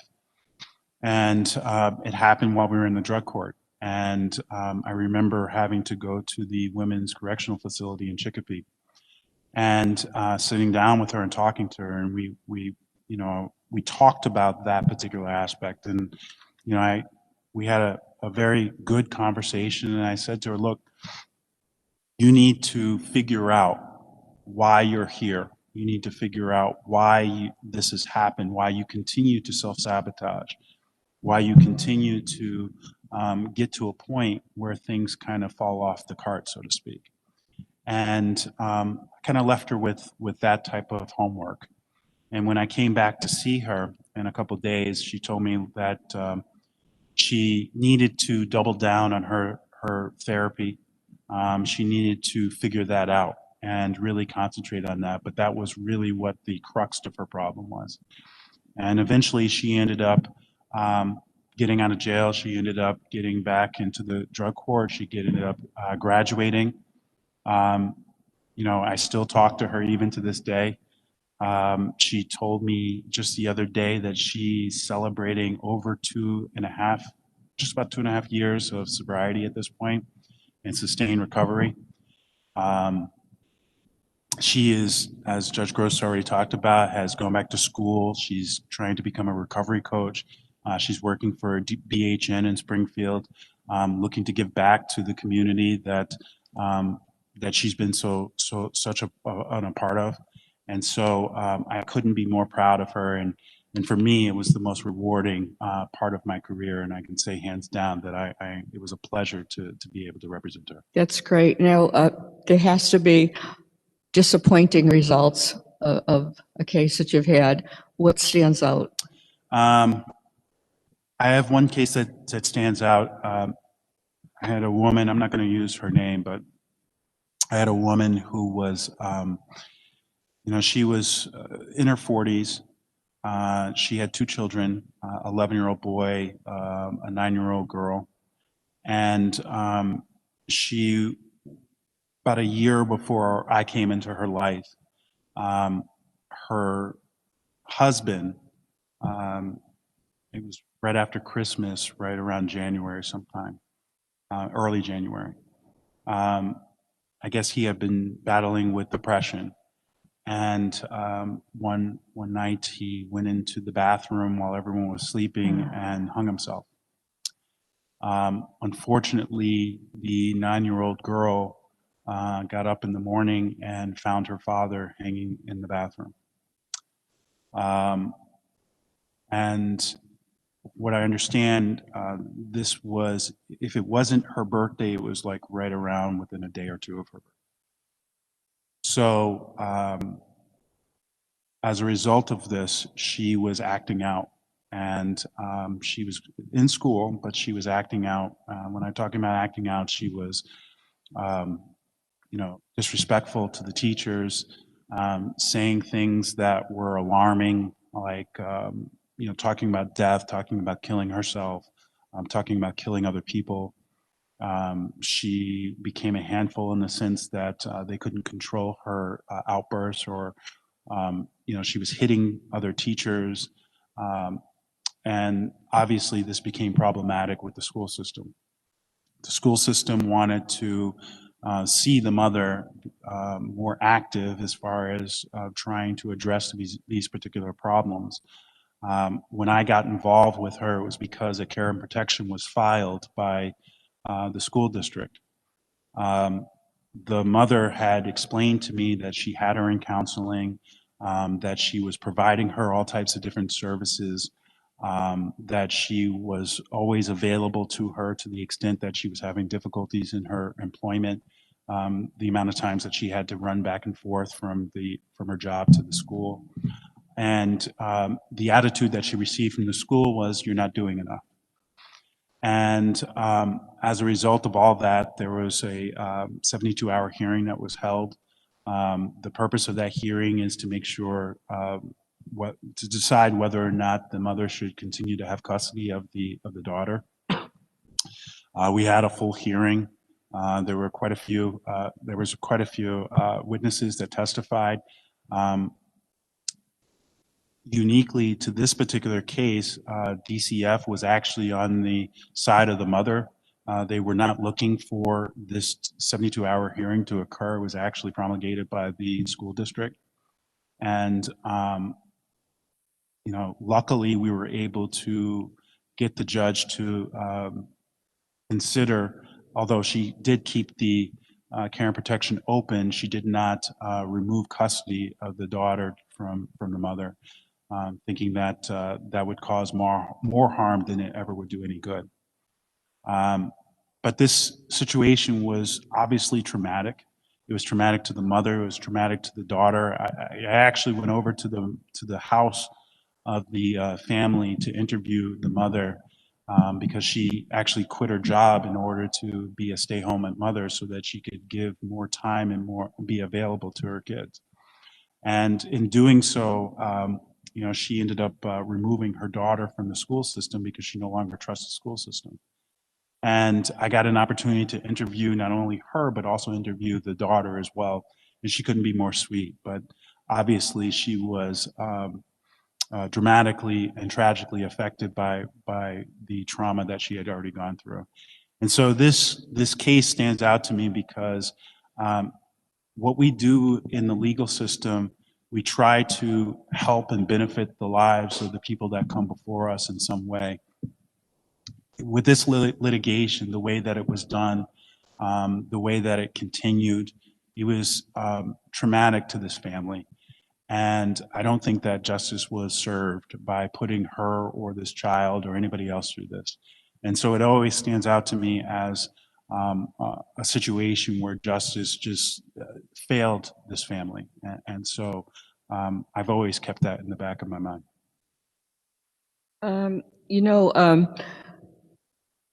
like other people that I hear from, I'm concerned about some of the egregious actions of some judges. We've got great judges, but they're not all great. And you know, we don't have a crystal ball up here. And I have seen it through the years that sometimes a robe changes. That nominee that's sat before me and that I voted for and who has disappointed me. As an example, we had a judge that had an illegal immigrant before him. Well known by the police, they were trying to get him for a long time, big drug dealer. And I heard the tape, so this is not hearsay. The judge said to that man, if you were a citizen, I'd put you in jail. But you are an illegal immigrant providing for your family. And I'm going to give you a 2-year on probation, 2 years on probation. I'm asking you whether you have an illegal immigrant or you have a United States citizen, would you proceed any differently with your sentencing? Obviously, I don't know all the circumstances as to what was presented. To That's all it is. He was a drug dealer. He even had compartments in his, concealed in his car. So if he was stopped at a traffic light, the police would never see any drugs in his car. They've been trying to get him for a long time. That's it. There's nothing more. A drug dealer, and the judge said, you're providing for your family, 2 years probation. My philosophy with regards to sentencing is to be even across the board. I don't, you know, to me, I'm going to listen to the facts and circumstances of the crime. I'm going to consider what mitigating factors are going to be presented to me. Whether someone's an illegal immigrant or whether or not they're a citizen of this country, it may be a factor. It depends on how it's actually presented to me. But I don't think that I would treat somebody better because they were an illegal immigrant than I would be a United States citizen. Neither would I treat them worse. I believe, you know, when you look at the scales of justice, you know, she's blind for a reason. And so that's how I plan on to administer justice, given the opportunity to do so. Well, as the only full-time counselor, I really investigate. And the good news is that that drug dealer went to federal court and is deported. He'll probably be back. They keep coming back, but that's the end of the story. That really has made such an impression on me that any judge would do that. I think especially, like I'm sure people in this room, I had 2 close friends, mothers. One, her only child, overdosed on heroin. My other friend, Frances, from Watertown. She came from Ireland. She's an Irish-American immigrant. And I knew him so personally. These aren't bad people. These aren't bad people that are getting addicted. I don't know why, I don't know how, but that's what's happening. And I don't want a judge to say you're providing for your family when that person that he gave probation to could well have been the dealer who gave the drugs that killed my friend's boys. So I'm very strong about that. And we talked about this pandemic, and I'm very concerned. And I've told the governor, lieutenant governor, because he's on almost every day on TV, give a telephone number for domestic violence, for child abuse. I only heard it once, months and months ago. I'm concerned about it, especially child abuse, because there's people out there with mental issues, drug addictions, and they are isolated in these homes with these children, with their spouse. And I don't know what the answer is. I don't think we can do anything about it. On another note, I agree with my colleague, Councilor Juvenile. I hate Zoom. I hate the whole process of it. I like to see you sitting there, and I'm sitting here, and we're talking face to face. I can't believe you can really do justice, and I use the word justice, on a Zoom call. And you know what it reminds me of? I served on the Commission of Disability for 22 years. And I served with, I could cry because he died. I served with a wonderful, most intelligent man I ever met, Al Gazagian. He was totally blind from birth. And he went through a lot of discrimination because when he started out, there were no laws and they wouldn't hire a blind person. And amazingly, from a file clerk, he rose to be vice president of a leading insurance company. And you know what he said to me privately? Marilyn, I could never be president because when you negotiate, you have to look someone straight in the eye. And I think of that, and I think it applies so well to these attorneys who are trying to defend their clients and going into a Zoom situation. And I just pray we'll get through this pandemic and that things can go back to normal. Some of my friends, their business will never go back to normal. And I have 2 of my 4 children out of work permanently. So it's affecting everyone. I had 2 remaining sisters. One died of coronavirus alone in a nursing home. My other one's struggling. So I know there's people out there, and I can identify with them. So I'm only saying that I don't know what's your opinion about this process. You're forced to do it. You're not going to see people in person. What's the solution to it? What's the advice to the lawyers? Do the best you can. I guess that's all we can say. As I've been practicing in this time period, it's been very difficult.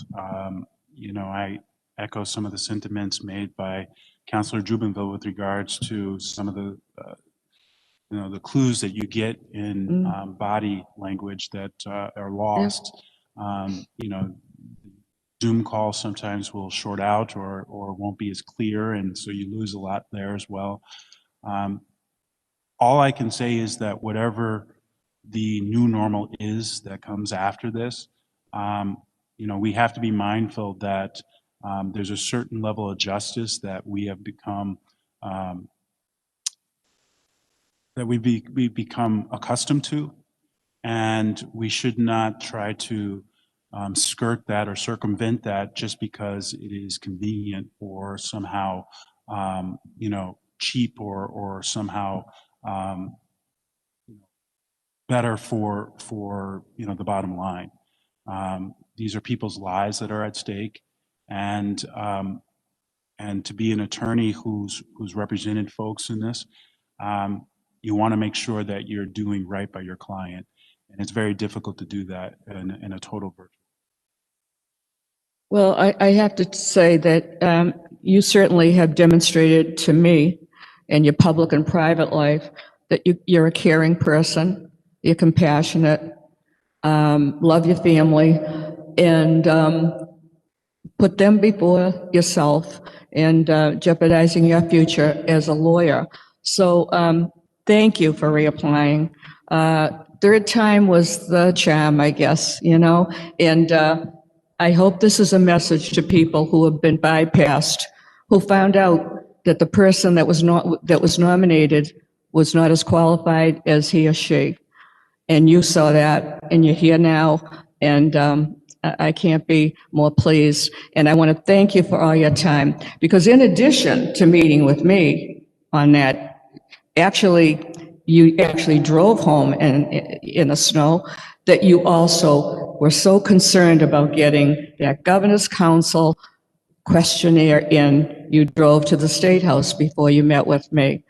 I can't thank you enough, and I wish you all good luck, and thank you for applying, and thank you to the governor for appointing you. Thank you, Councilor Devaney. Thank you, Councilor Devaney. Councilor Kennedy.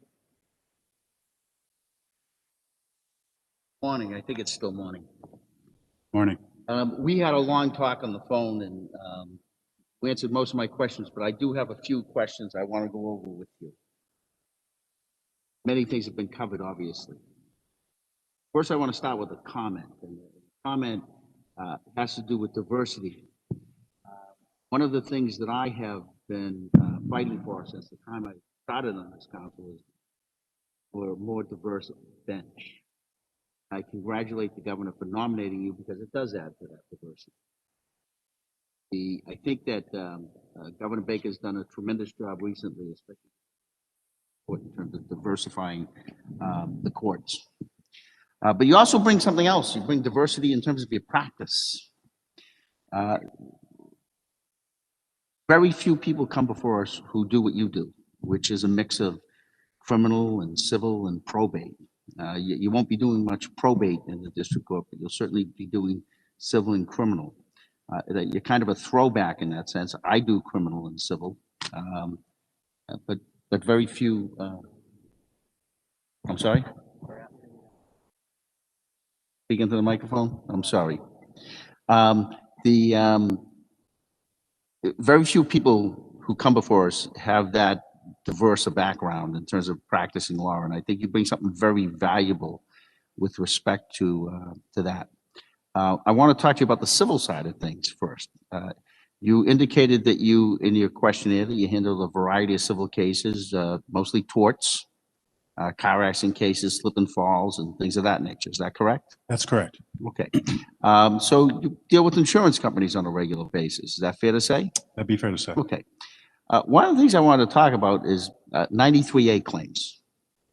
I've written hundreds and hundreds of 93A letters where I thought insurance companies were acting not particularly ethically, fairly in terms of the way they treated my clients. And I assume that you've written some as well. I have. You ever get 93A damages from a judge? I have. Well, then you have an exception. Okay, how many times has that happened? Just once. Yeah, exactly. It seems as though 93A has completely, in 176D, which deals with specifically with insurance companies, has completely lost its teeth, especially in the district courts. Would you agree with that? I think so. I think it also has to do with the fact that not a lot of civil cases are actually going to trial, so you don't even get there a lot of times. But well, the ones that go to trial because the insurance companies pick which ones go to trial. That's because correct. The ones that they have to settle, they're going to settle. They're not going to take the risk of a substantial verdict. But sometimes they act very unreasonably, and cases go to trial, and plaintiffs sometimes win, right? That's correct. Okay. And you would agree with me that it's rare that a district court judge, because at that point it's up to the judge, would award 93A damages? I would agree with that. Okay. Why do you think that is? I don't know. I think it's a part of the law, and I think that it certainly should be considered by the court. Okay. So you're sitting in the Cambridge District Court where you're getting appointed. You're taking the place of a very, very good judge, Michelle Hogan, who I practiced in front of for many, many, many years. A case is brought to you, before you. It's a jury trial, as most of them are, jury of 6 in the district court. And the plaintiff puts on their case, and they're successful. It's a car accident, a rear-end collision. Insurance company denies the claim, claiming that the meds are unreasonable or not related to the accident. But they happen to hire a pretty good lawyer, and that lawyer got a pretty good judgment on the underlying case. What are you going to do with the 93A claim when you're looking at it and saying, geez, they should have paid on this? I would allow it to go forward. Okay, well, going forward is going forward with you, not a jury. Correct. It's going before you. Yes. And are you going to be willing to double or triple damages and award attorney's fees? If I feel it's warranted, yes. Okay. Most judges don't seem to feel it's warranted these days. And I think that's why insurance companies get away with so much in terms of not settling cases. Would you agree with that? I would that'd be fair to say. Do you think insurance companies discriminate in these cases against people of color?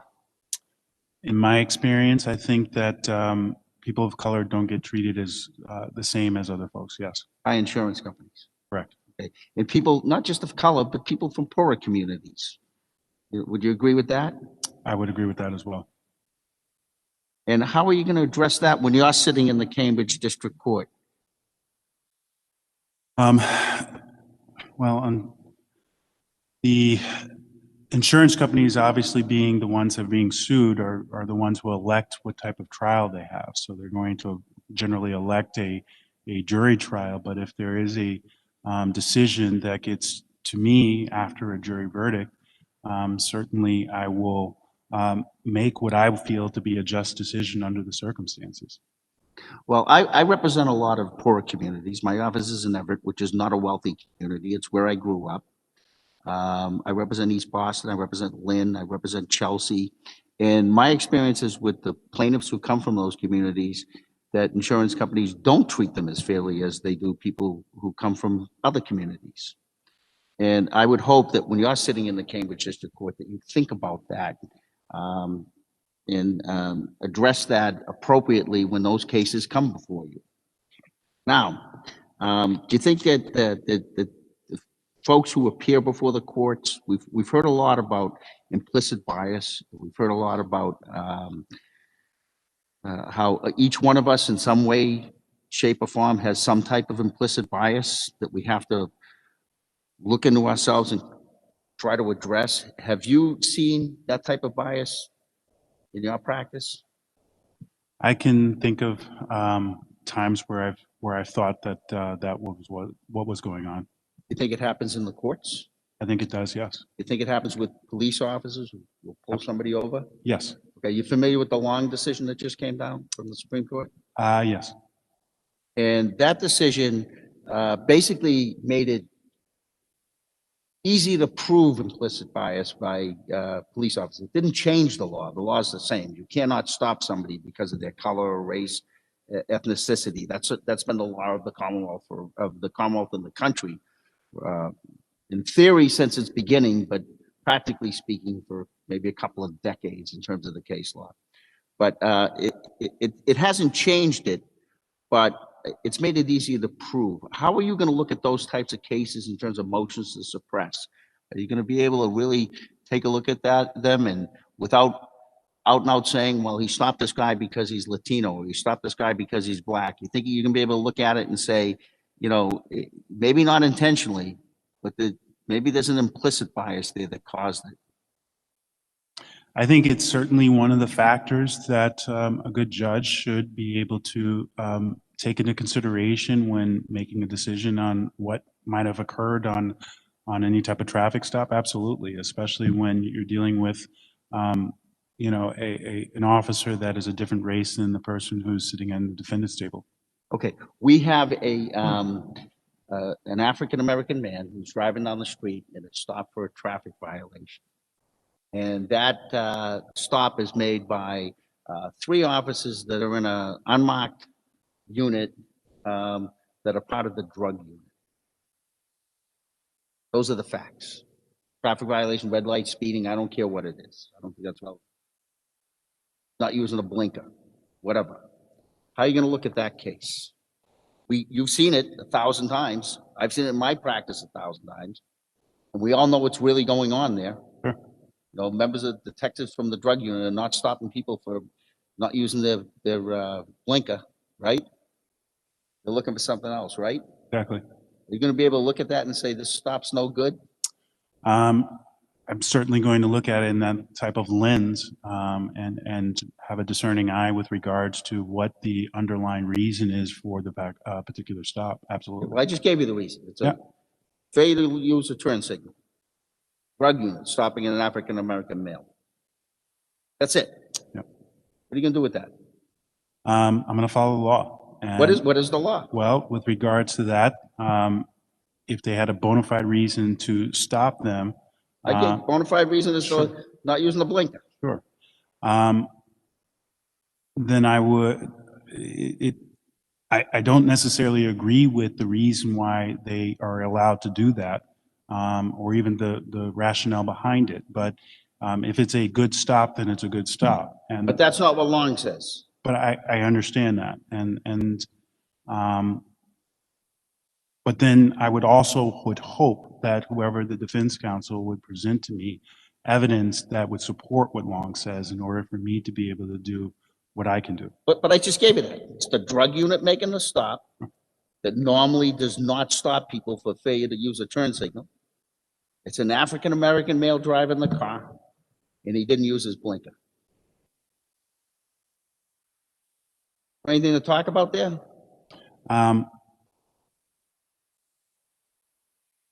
No, You allow the motion?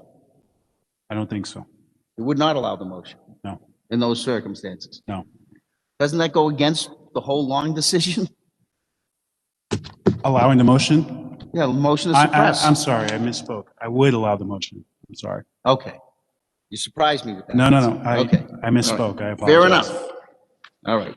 I noted in your questionnaire that you gave seminars for MCLE on district court evidence. I did. Now, I've been doing this for about twice, evidentiary rules is what we're talking about. I've been doing this for about twice as long as you. Do we have rules of evidence in the district court? I haven't seen them yet. No. They seem to be on the fly, don't they? It's whatever the judge thinks at the time. Yes, pretty much. Are you going to follow the rules of evidence when you are sitting there as a judge? Yes. Councilor Devaney brought up drug courts, and you've had some involvement with the drug court. Correct. You indicate. I have a little problem with drug courts. There's something about them I don't like. You have, and I've dealt with them as well. I've had clients in the drug court. Usually as a last resort is when they end up there. Fair to say? Correct. All right. They've already had regular probation. They've been through all of that. And now they're in drug court because nothing else is working. That's correct. Okay. What happens when somebody's assigned a drug court and they test positive for drugs? In our drug court, they may get a sanction.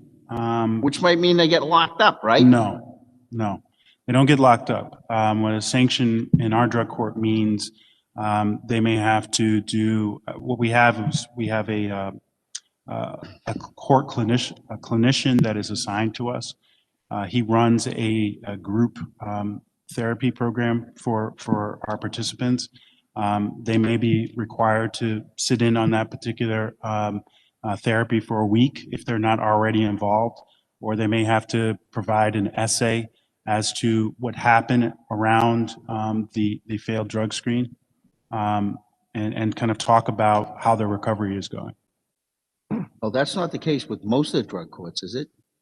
They usually, when people, my experience has been when people test positive, they say, okay, take them into custody. Let's leave them there for a few days till we figure out what we're going to do. And that's the sanction, right? I've heard of that, correct. Okay. Should people get locked up for failing a drug test? Not in my opinion, no.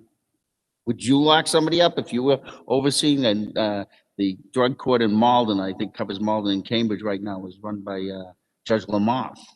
If you were filling in for Judge Lamoth and somebody who came in as in the drug court and failed the drug test, would you lock them up?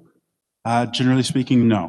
What do you mean generally speaking? When would you do it? Well, as I told you before, I've been very intimately involved with the drug court, and I've seen some folks come in after being on a run for, 6 months, 8 months. And when they came and presented to the court, they look like, one breath from death. And so if they don't have a stable home, if they don't have a place to go, if they don't have food in their stomach or the ability to get it. And I feel as if that potentially it may be in order to save their lives. A short stint, not a long stint, in the sense to find some place for them to actually go on a long-term basis. That is the circumstances where I would consider jailing someone for a failed drug test. I agree with you. Sometimes you have to lock them up to save their lives. But I think that's really unfortunate that that's what we do in this country and in this state, rather than having some facility that we can send them to that's not a jail. I agree. You know, but I get it, that sometimes you don't have a choice. Okay, I'm good. We spent a long time talking. You know, your practice is very similar to mine. So for me to suggest that you're not qualified wouldn't be wise. And I think you're a home run. I'm voting for you next week. Thank you very much.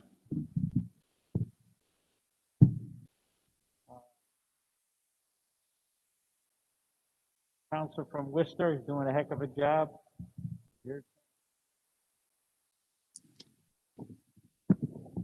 Thank you, Counselor. Good morning, Morning, Attorney Counselor Bailey. DePaula. Congratulations again on your nomination. Thank you very much.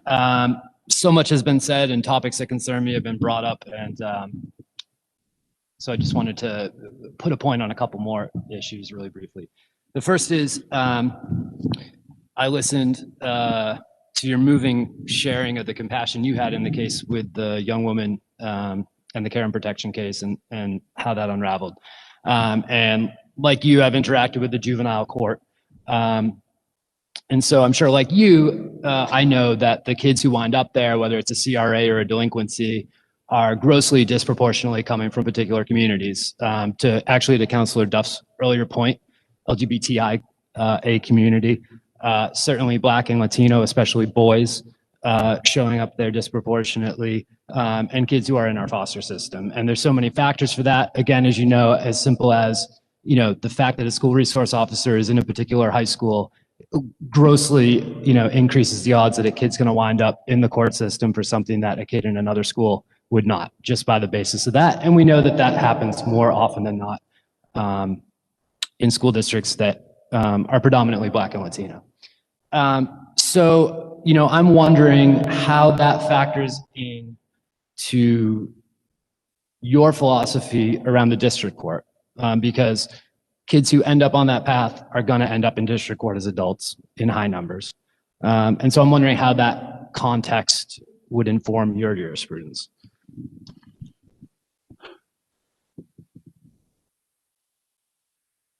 Well, certainly it's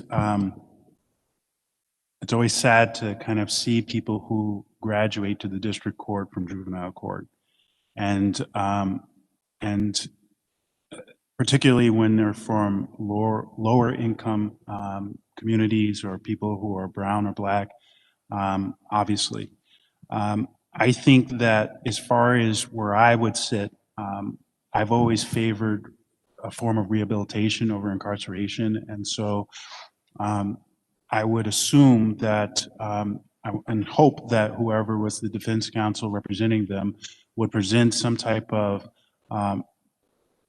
make a presentation with regards to how they get there, what the societal problems that they're facing, and hope that we could fashion some type of resolution to their case that keeps that in mind, hopefully with the thought of trying to improve their situation, not just punish them for what they may have done. And I guess tangential to that, how do you feel about raising the age of juvenile jurisdiction? I am aware of the science. I trust the science with regards to the brain development with children. My opinion on it is I believe in what the science says. I believe that there is something to be said that kids don't develop in the way, and for the justice system not to adjust to what the science says, it would be, in my opinion, irresponsible. And when you see younger defendants, younger in the context of the district court, is that a mitigating factor to you, the science around brain development? It would be, yes.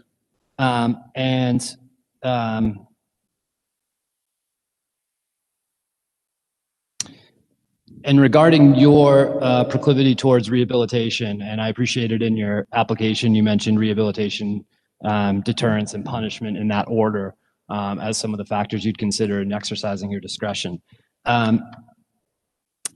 How do you feel about the rehabilitation or mental health services as they exist currently in our House of Corrections and state facilities? I think the House of Corrections and the sheriff's departments throughout the Commonwealth, or at least the ones that I've dealt with on a personal level, are well-intended and doing the best they can with the resources that they have. But I think that, like anything else that we could talk about involving the criminal justice system and resources, there always could be more that potentially could be done to service the community better. You know, as good as you may have it, there's always one person who could potentially fall through the cracks, and that's something that you know, can't be acceptable. Echoing Councilor Kennedy's comments about diversity, I'll add to that diversity, the diversity of the pro bono experience and the experience in the community that you've undertaken.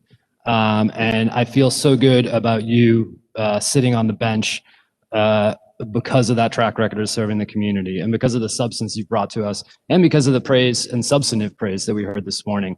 I think the judge brilliantly articulated what we look for in a district judge, and the fact that he spoke that way about you goes a long way. So I look forward to voting in favor of your nomination, and I congratulate you again on being here. Thank you very much, Councilor DiPaolo. I just have a few questions for you. Have you ever been to a House of Correction? I have. State prison? No. Okay. So you've seen the conditions of the House of Correction you go to? I have. Why do you think we lock up so many people in the United States and Massachusetts and the rest of the country? Why do you think we do that? We do it more than any other country on earth. I think that at one point in time in our history, we felt as if that it was the way to respond to criminal behavior. I also think that in some ways there's a financial incentive to do it as well. There's a financial interest?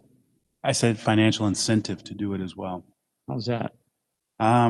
Well, with regards to certain private jails, I don't think the Commonwealth of Massachusetts has them, but you asked me about the society as a whole. Okay. And so there may be other jurisdictions where you have private facilities, and obviously to justify your existence, you have to have folks in your facilities. So how long you lived in Springfield? Haven't lived in Springfield in the last 15 plus years. Okay. Did you ever go to Forest Park Zoo? I have. When you went there, was it the old zoo? I'm not sure what time period you're talking about where they call it the old zoo. Well, I'm sorry. when I went there used to be cages for lions and a tiger in one and a leopard and other wild animals, and they'd be pacing back and forth in the cells. There was bars on them. You remember seeing that? Yes, I do. And they had a big cage in the middle of the facility that had monkeys in it and birds, and they were all caged up. You know they don't cage animals anymore in this country? I'm aware. Why do you think they stopped? I would venture to guess that they believe it to be inhumane. The only people who put in cages now are humans. You're going to be sitting as a judge. Everybody that's in a jail cell is in there because a judge put them there. And I think, according to the study done at Harvard by Judge Gantz, asked it to be done on racism, it's a heck of a lot of racism. Heck of a lot of black and brown people in jails. Black women outnumber white women 10 to 1. but judges put them there. It always struck me, sitting in courtrooms for 42 years, that putting somebody in jail should be the absolute last resort when there's nothing else possible.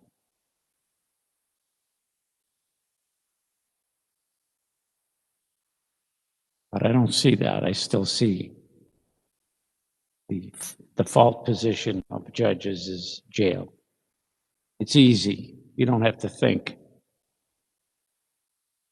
piece of wood could be sitting on the bench and do the jail. There's no thought process to that at all. Just jail. Send them off. Get rid of them.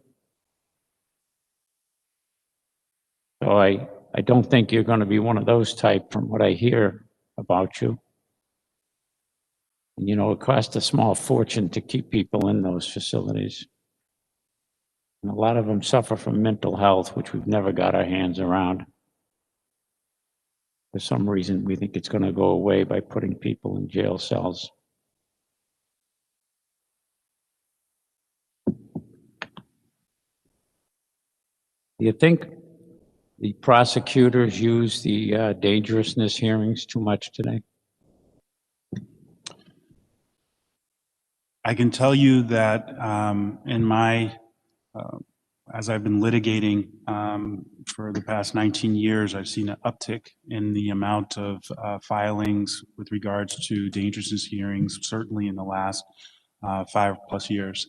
As to whether or not it's too much, I'm not sure if I can necessarily say that, but I certainly have seen circumstances where I felt it was, particularly when I was representing someone, where I felt as it was unwarranted and certainly could have been worked out if we had a conversation rather than just a filing. Well, the judge makes the call on that. And in my view, it's overused way, way too much. So in my view also, it's a terribly unfair law to the citizens of this Commonwealth, where by filing a piece of paper, a prosecutor can hold somebody in a jail cell without a hearing, waiting to have their dangerousness hearing.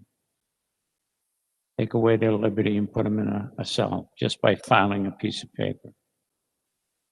And what I find is that cases that are being considered for the Superior Court, if somebody's held in a dangerousness in a district court, maybe it's just a coincidence. But it seems like a lot of the indictments come just towards the end of that 4 months. And then, of course, in the Superior Court, there's another dangerousness hearing. Now it's 6 months. And in this pandemic time, since March, everybody that's held on a dangerousness hearing that hasn't been released for COVID concerns is sitting still, waiting, because pandemic has stayed time in the attributable dangerousness. It's stated. In the Superior Court, if you file a motion on your client, for your client, that stops the time. And you look at the law, and it was designed for a cooling off period to get somebody away from somebody else for a while so things would calm down. And now it's being used to take away people's time in there. Or to me, incredible that the pandemic has stopped people from getting out. It just tolls it. And with technology today, most people can be put on conditions. Most people, not all people, some people can be put on a bracelet in order to stay at their home 24/7, except that they have to go to a doctor or for some other emergency with the approval of probation.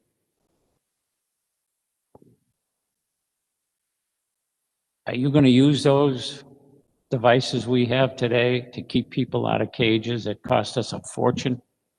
You know, we spend more money on people in cages than we spend on kids in education. That's an absolute disgrace. But we have technology today that you can use if you really think somebody needs it. Put them in the house with a bracelet. You can't leave. The thing goes off, you get arrested immediately. So I would hope you'd consider using those kind of things. And you've had a lot of clients over your career. Most of them, when they get into the court system, they don't do anything wrong because they know the results. They know they're going to be incarcerated.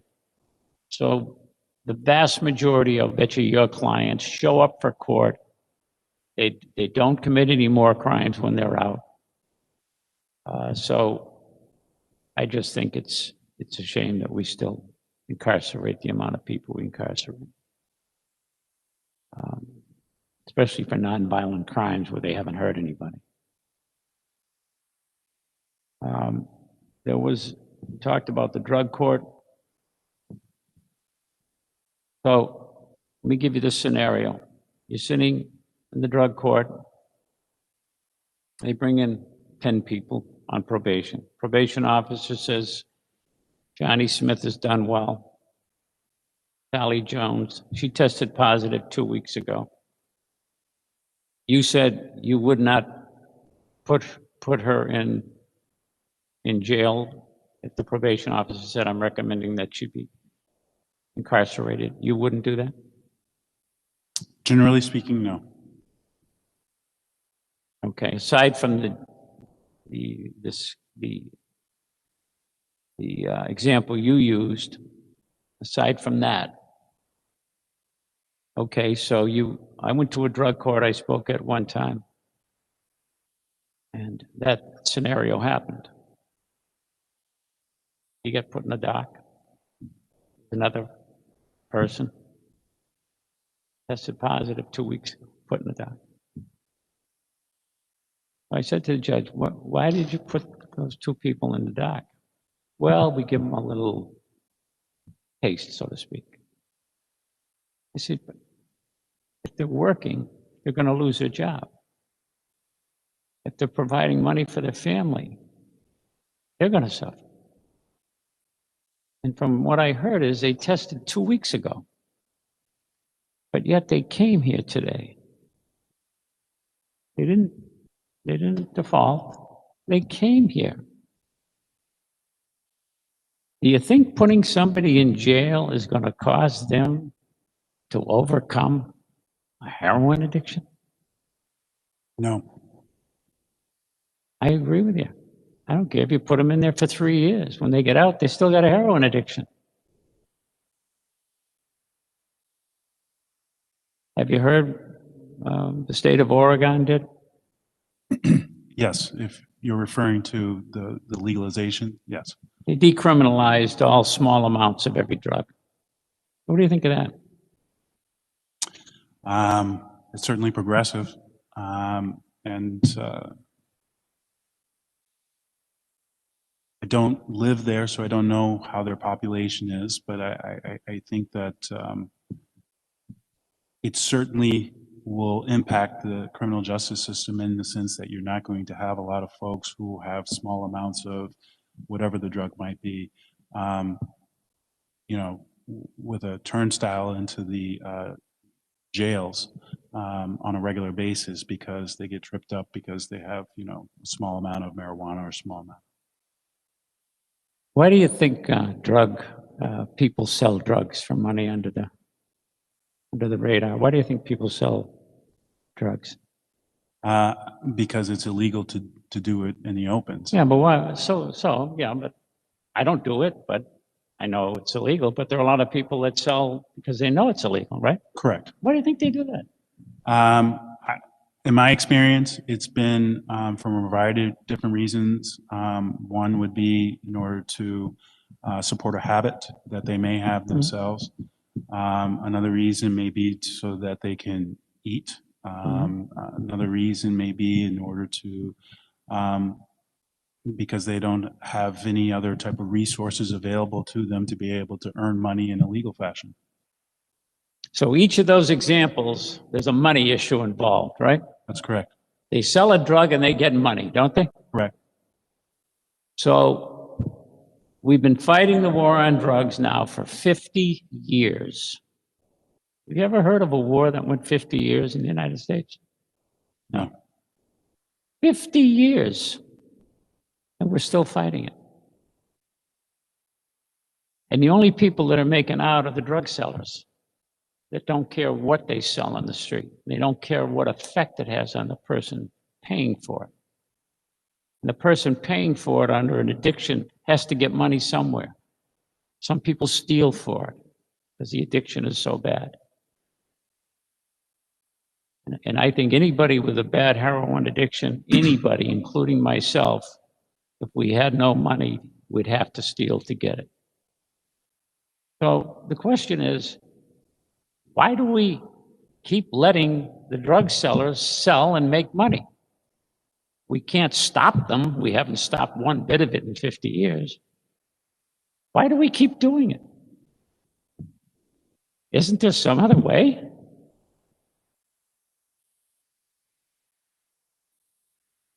I can think of a lot of different ways. I can think of one, Oregon. Sure. I can think of one, Portugal. Yeah. The country didn't fall apart. The state's not going to fall apart in Oregon.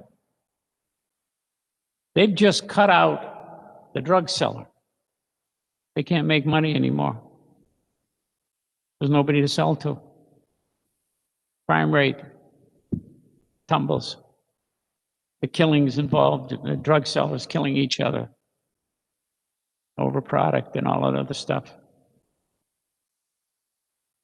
The amount of people that have been arrested, lawyers, police officers, judges are taking bribes, taking money because of illegal drug sales. It's corrupted most of our nation. And we continue to do it.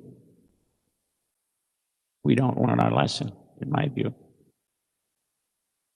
So I hope, and I'm pretty confident you will, when you're on the bench, not be a judge that defaults to jail because somebody's addicted to a substance. We don't put people in jail because they're addicted to cigarettes or a lot of other products. We keep putting them in jail for heroin and other drugs, and we've never stopped it, and we never will stop it.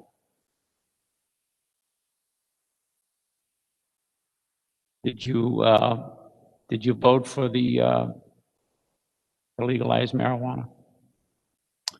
I believe I did, yes. I think it was about time, don't you? In my experience, yes. Since we could buy it at any city or town in the state of Massachusetts, and any high school in Massachusetts, all underground, right over here at the Common Garden, Public Garden over here. We could buy it. Any of us could. All underground. Now you can go to a store and buy it without fear of getting arrested. The state hasn't fallen apart. In fact, it's made a hell of a lot of money on the taxing it. Well, maybe you'll be a standard bearer in the courts to change the thinking of this drug issue, keeping people out of jail. Your mother's a lawyer. She is. And does she practice? She's not practicing right now. Okay. Is she proud of you being nominated for this position? She tells me she is, yes. Yeah. I'm sure she is. I would be too if you were my son. Or, thank you. Yeah. Joe Franco, I got a text from him. He's still at a doctor's office, so he's not going to come in. But had he been here, he would have spoken about having supervised you when you were on the CPCS list out in Springfield. You still on that? I am, yes. Yeah. So he had nothing but but good comments to make about you. You handle your cases well. You were always up to date on everything you had to do. And you had a good reputation for fighting for your clients in court. I really appreciate that. Yeah. And Judge Bobby Santinello sent a letter for you, and it's going to be in your file. Just thinks the world of you. You and he used to work together a little bit? We shared office space together for 10 years. Yeah, he's a great guy. He is. Well, you come highly recommended, and you're going to have a vote next week if we meet, and we probably will. And I have no reason to doubt what has been said today, that you will be confirmed without any issue. Thank you very much. And Counselor? just remember, take care of the citizens of the Commonwealth. Be compassionate. They're paying for all of this stuff you and I are getting. Okay? I'll keep that in mind. Thank you. Counselor, I was remiss. I have one question. You were remiss? In asking this very important question. Yeah. Okay, go ahead. You represented a victim of a pedophile priest. I did. I'm very concerned about that, pedophile priest. I knew Father Shanley. We all know Father Shanley. And I'm a Catholic. And when I miss Mass in Watertown, I go up the street in Newton, the French church, we called it, St. Jean's. And he was one of the priests there. And I don't know why, I felt guilty when I went to church and he was hearing Mass. I didn't like him. I felt guilty. I don't like a priest, but there was something about him that he had phony stamped on his forehead. And he was like a Bengali. He had these parishioners putting on him on a high pedestal. Well, we learned that he had raped hundreds and hundreds of children, most of them starting at 6 years old from the school. He didn't even take them from recess.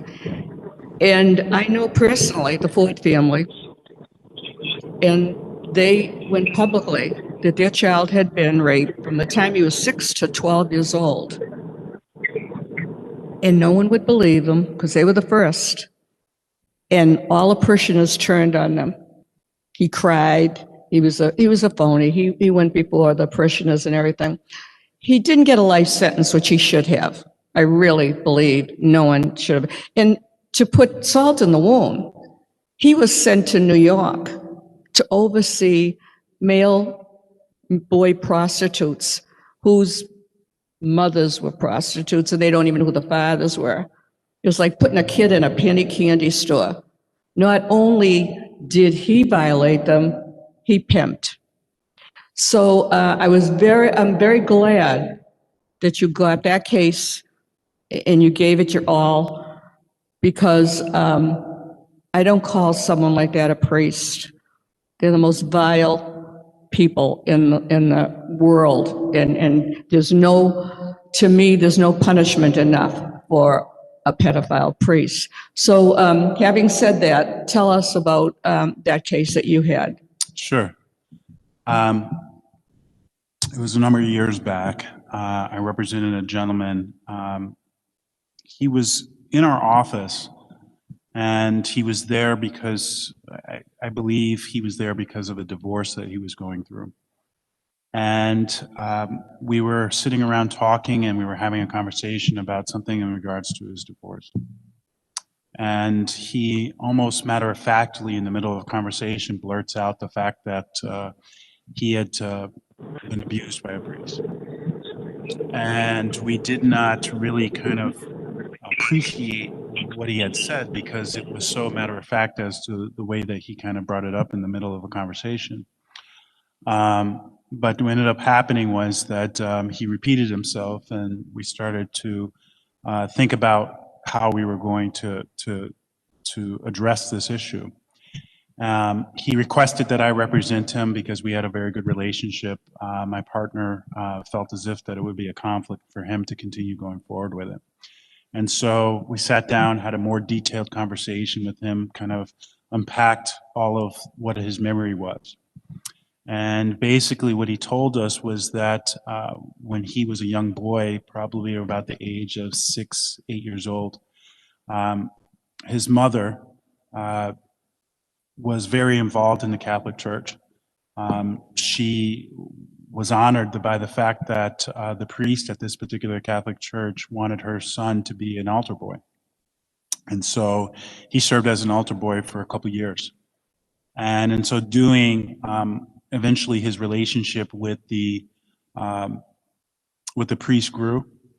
He started to isolate him. What he talked about was the fact that they basically had a game that they were playing, you know, and that was kind of how it was phrased to him. Eventually, after playing the game, it started to go into a lot of touching. The priest touching my client, also the priest requesting that my client reciprocate the touching, touching genitals, touching other areas, and it got very graphic. And it continued.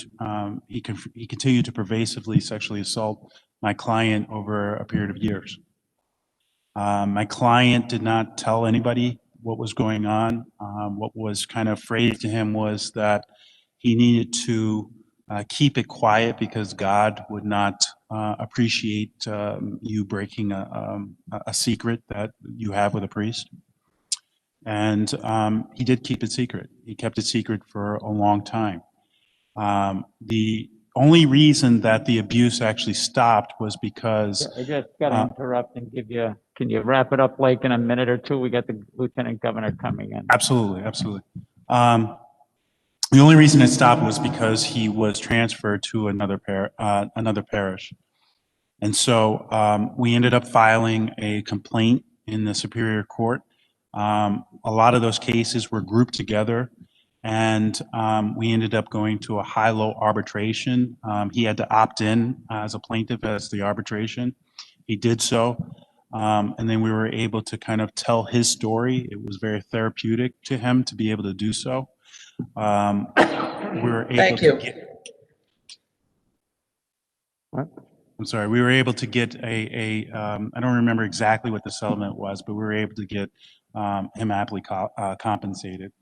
Great, thank you very much. Meeting's over. Thank you, Council Lieutenant Juvenile. Governor. Thank you. for letting me do that. Thank you. Ready?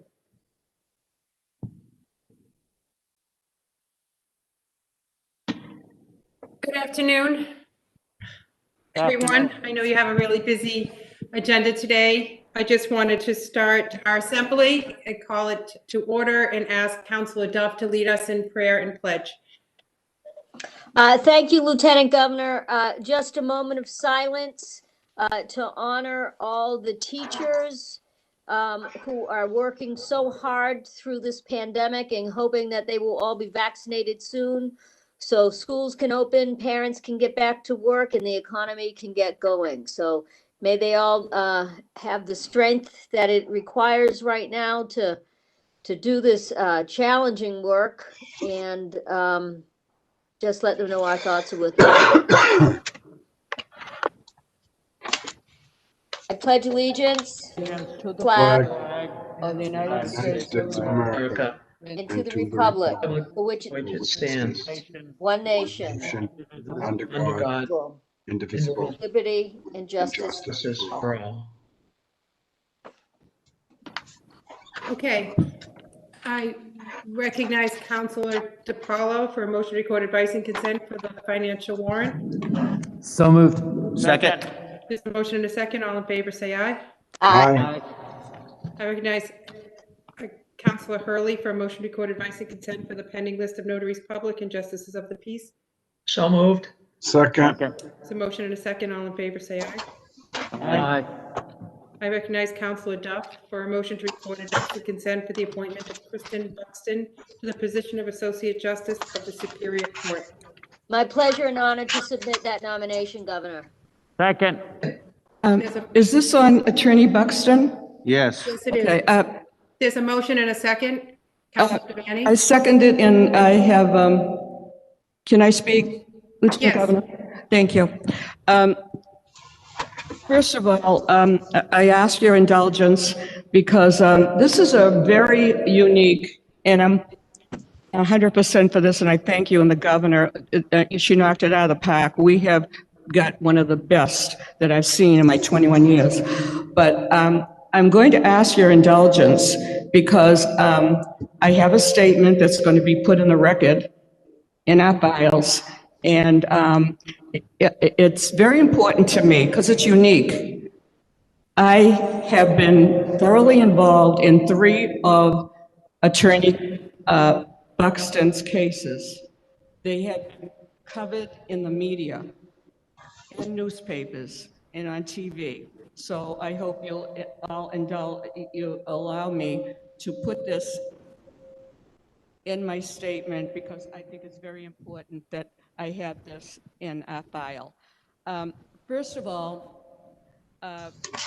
Kristen. I can't hear you, Marilyn. I don't know, something happened to my mic. It's turned off. Okay, I can hear you now. I can hear you. Can you hear me? Yes. Okay. First of all, Kristen Buxton, this is her 3rd time applying. I don't understand no rhyme or reason, but I do want to put in the record, no political contributions, and most outstanding. And she has had major felonies, child sexual assaults, 24 years practicing, domestic violence, burglary, home invasion, homicide. She's in court nearly every day.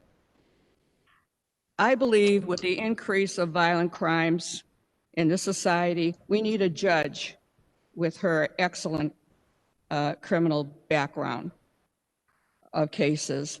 I want to note that Attorney Buxton has represented clients that are very well known, very publicized, as I said.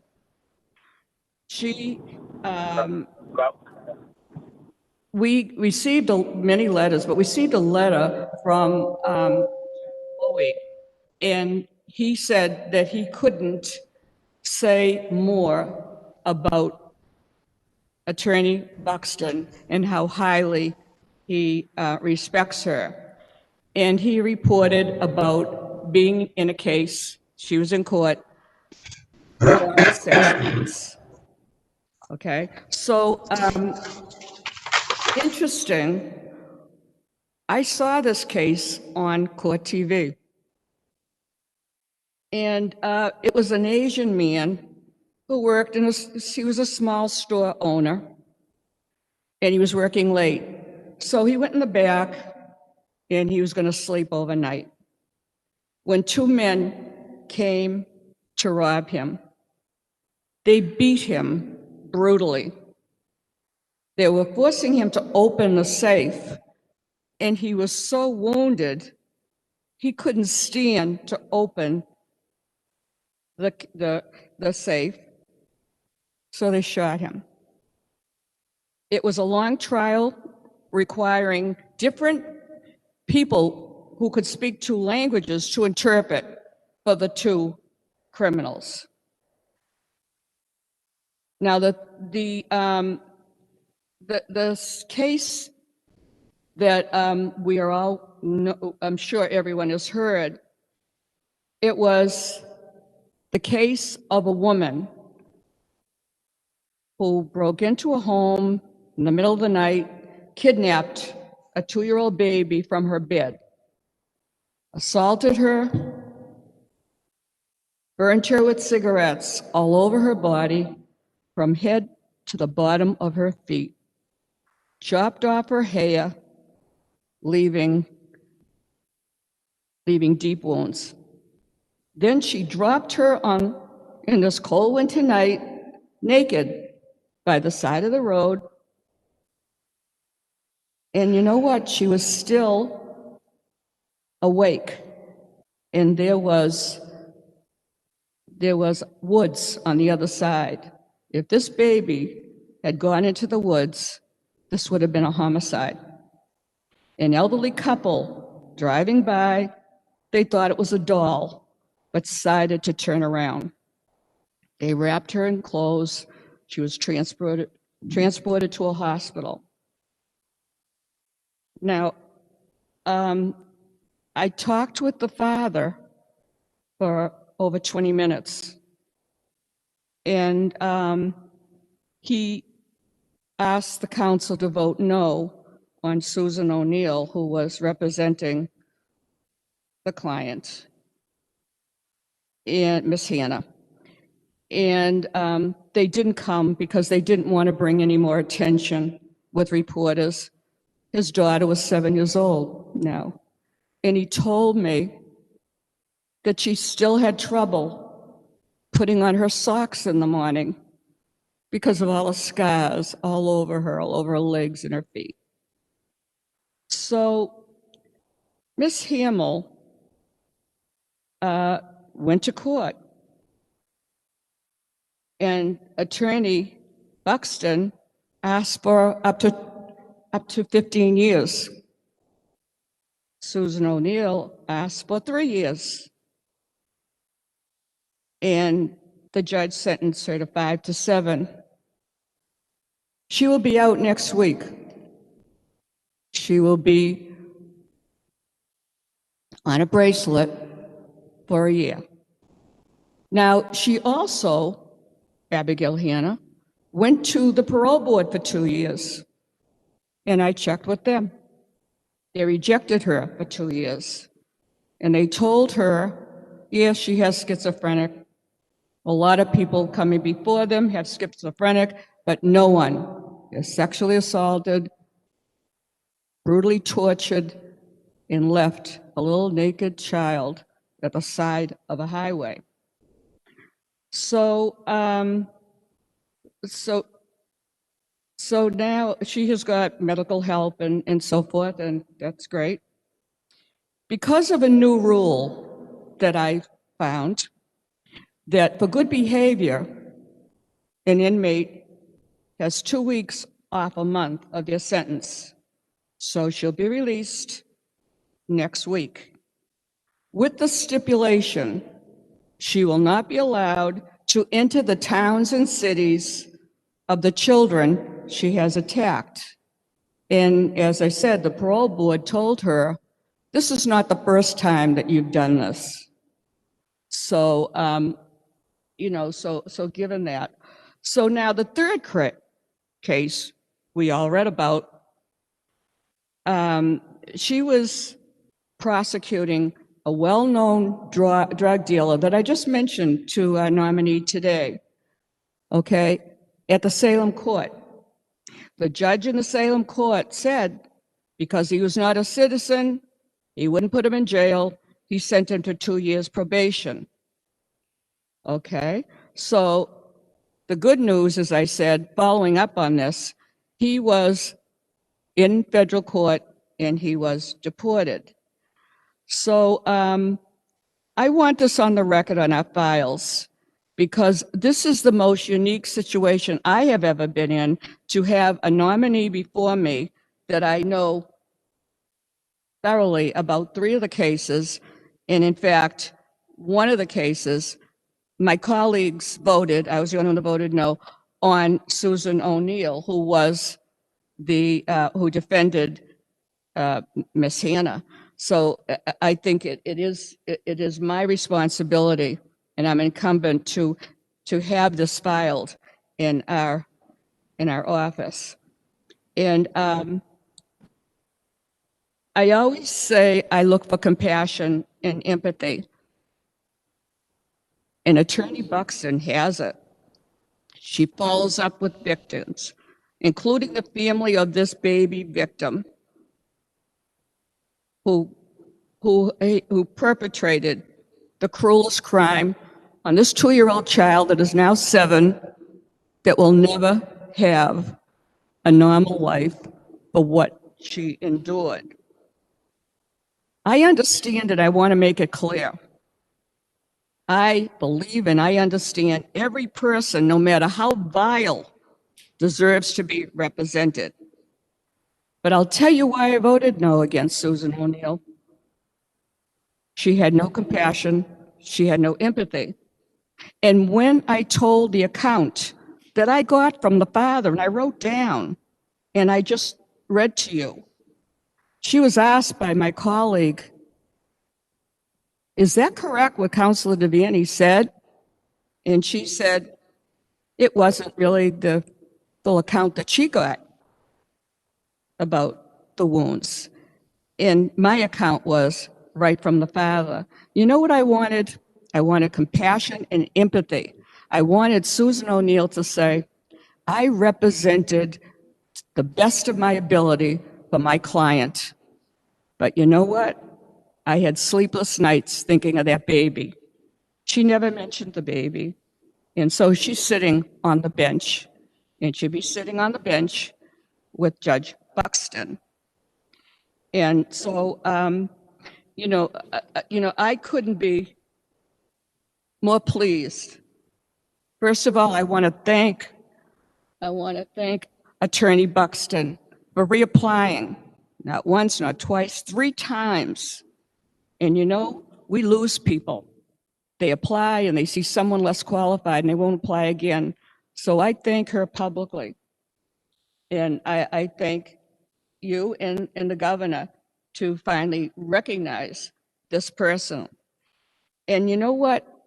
In the letters that we got, they said she was a mentor to everyone in the office. She would stay after hours to help a fellow attorney and to educate and to help. And you know what? And this is not in my documentation. I'm saying this personally. I believe she will be a mentor, especially to someone who was voted by my colleagues who had only 6 cases in 21 years in the Superior Court and who egregiously was voted a judge at his hearing, not at a protocol for over 60 years that we vote at the public assembly, as we are doing now for Attorney Buxton, and next week for our nominee, Mr. Bailey.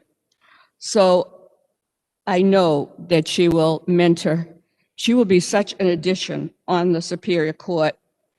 She should have been there years ago, but it's not too late. We have lost so many good people because of the age 70, and I pray to God that I can change that I can get someone to do it, because I don't have the authority. We've lost so many good people.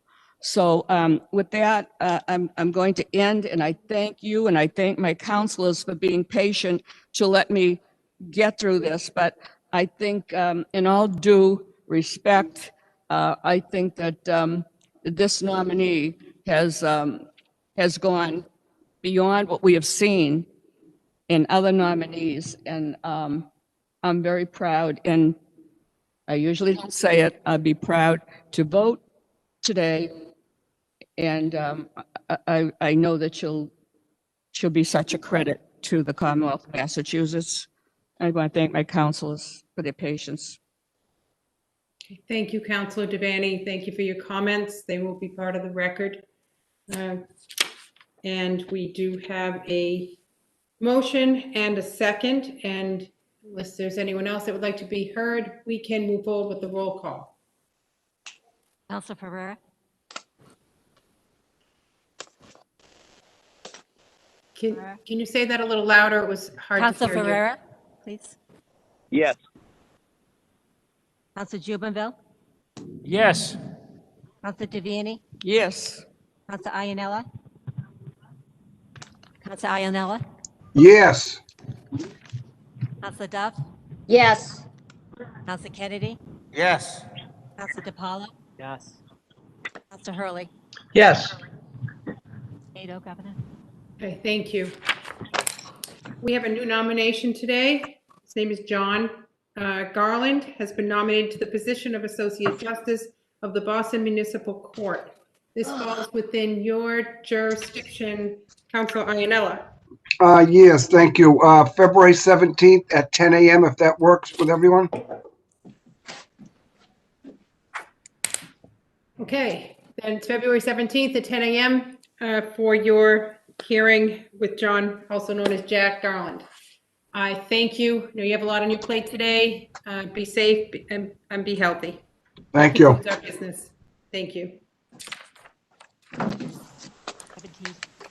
17th.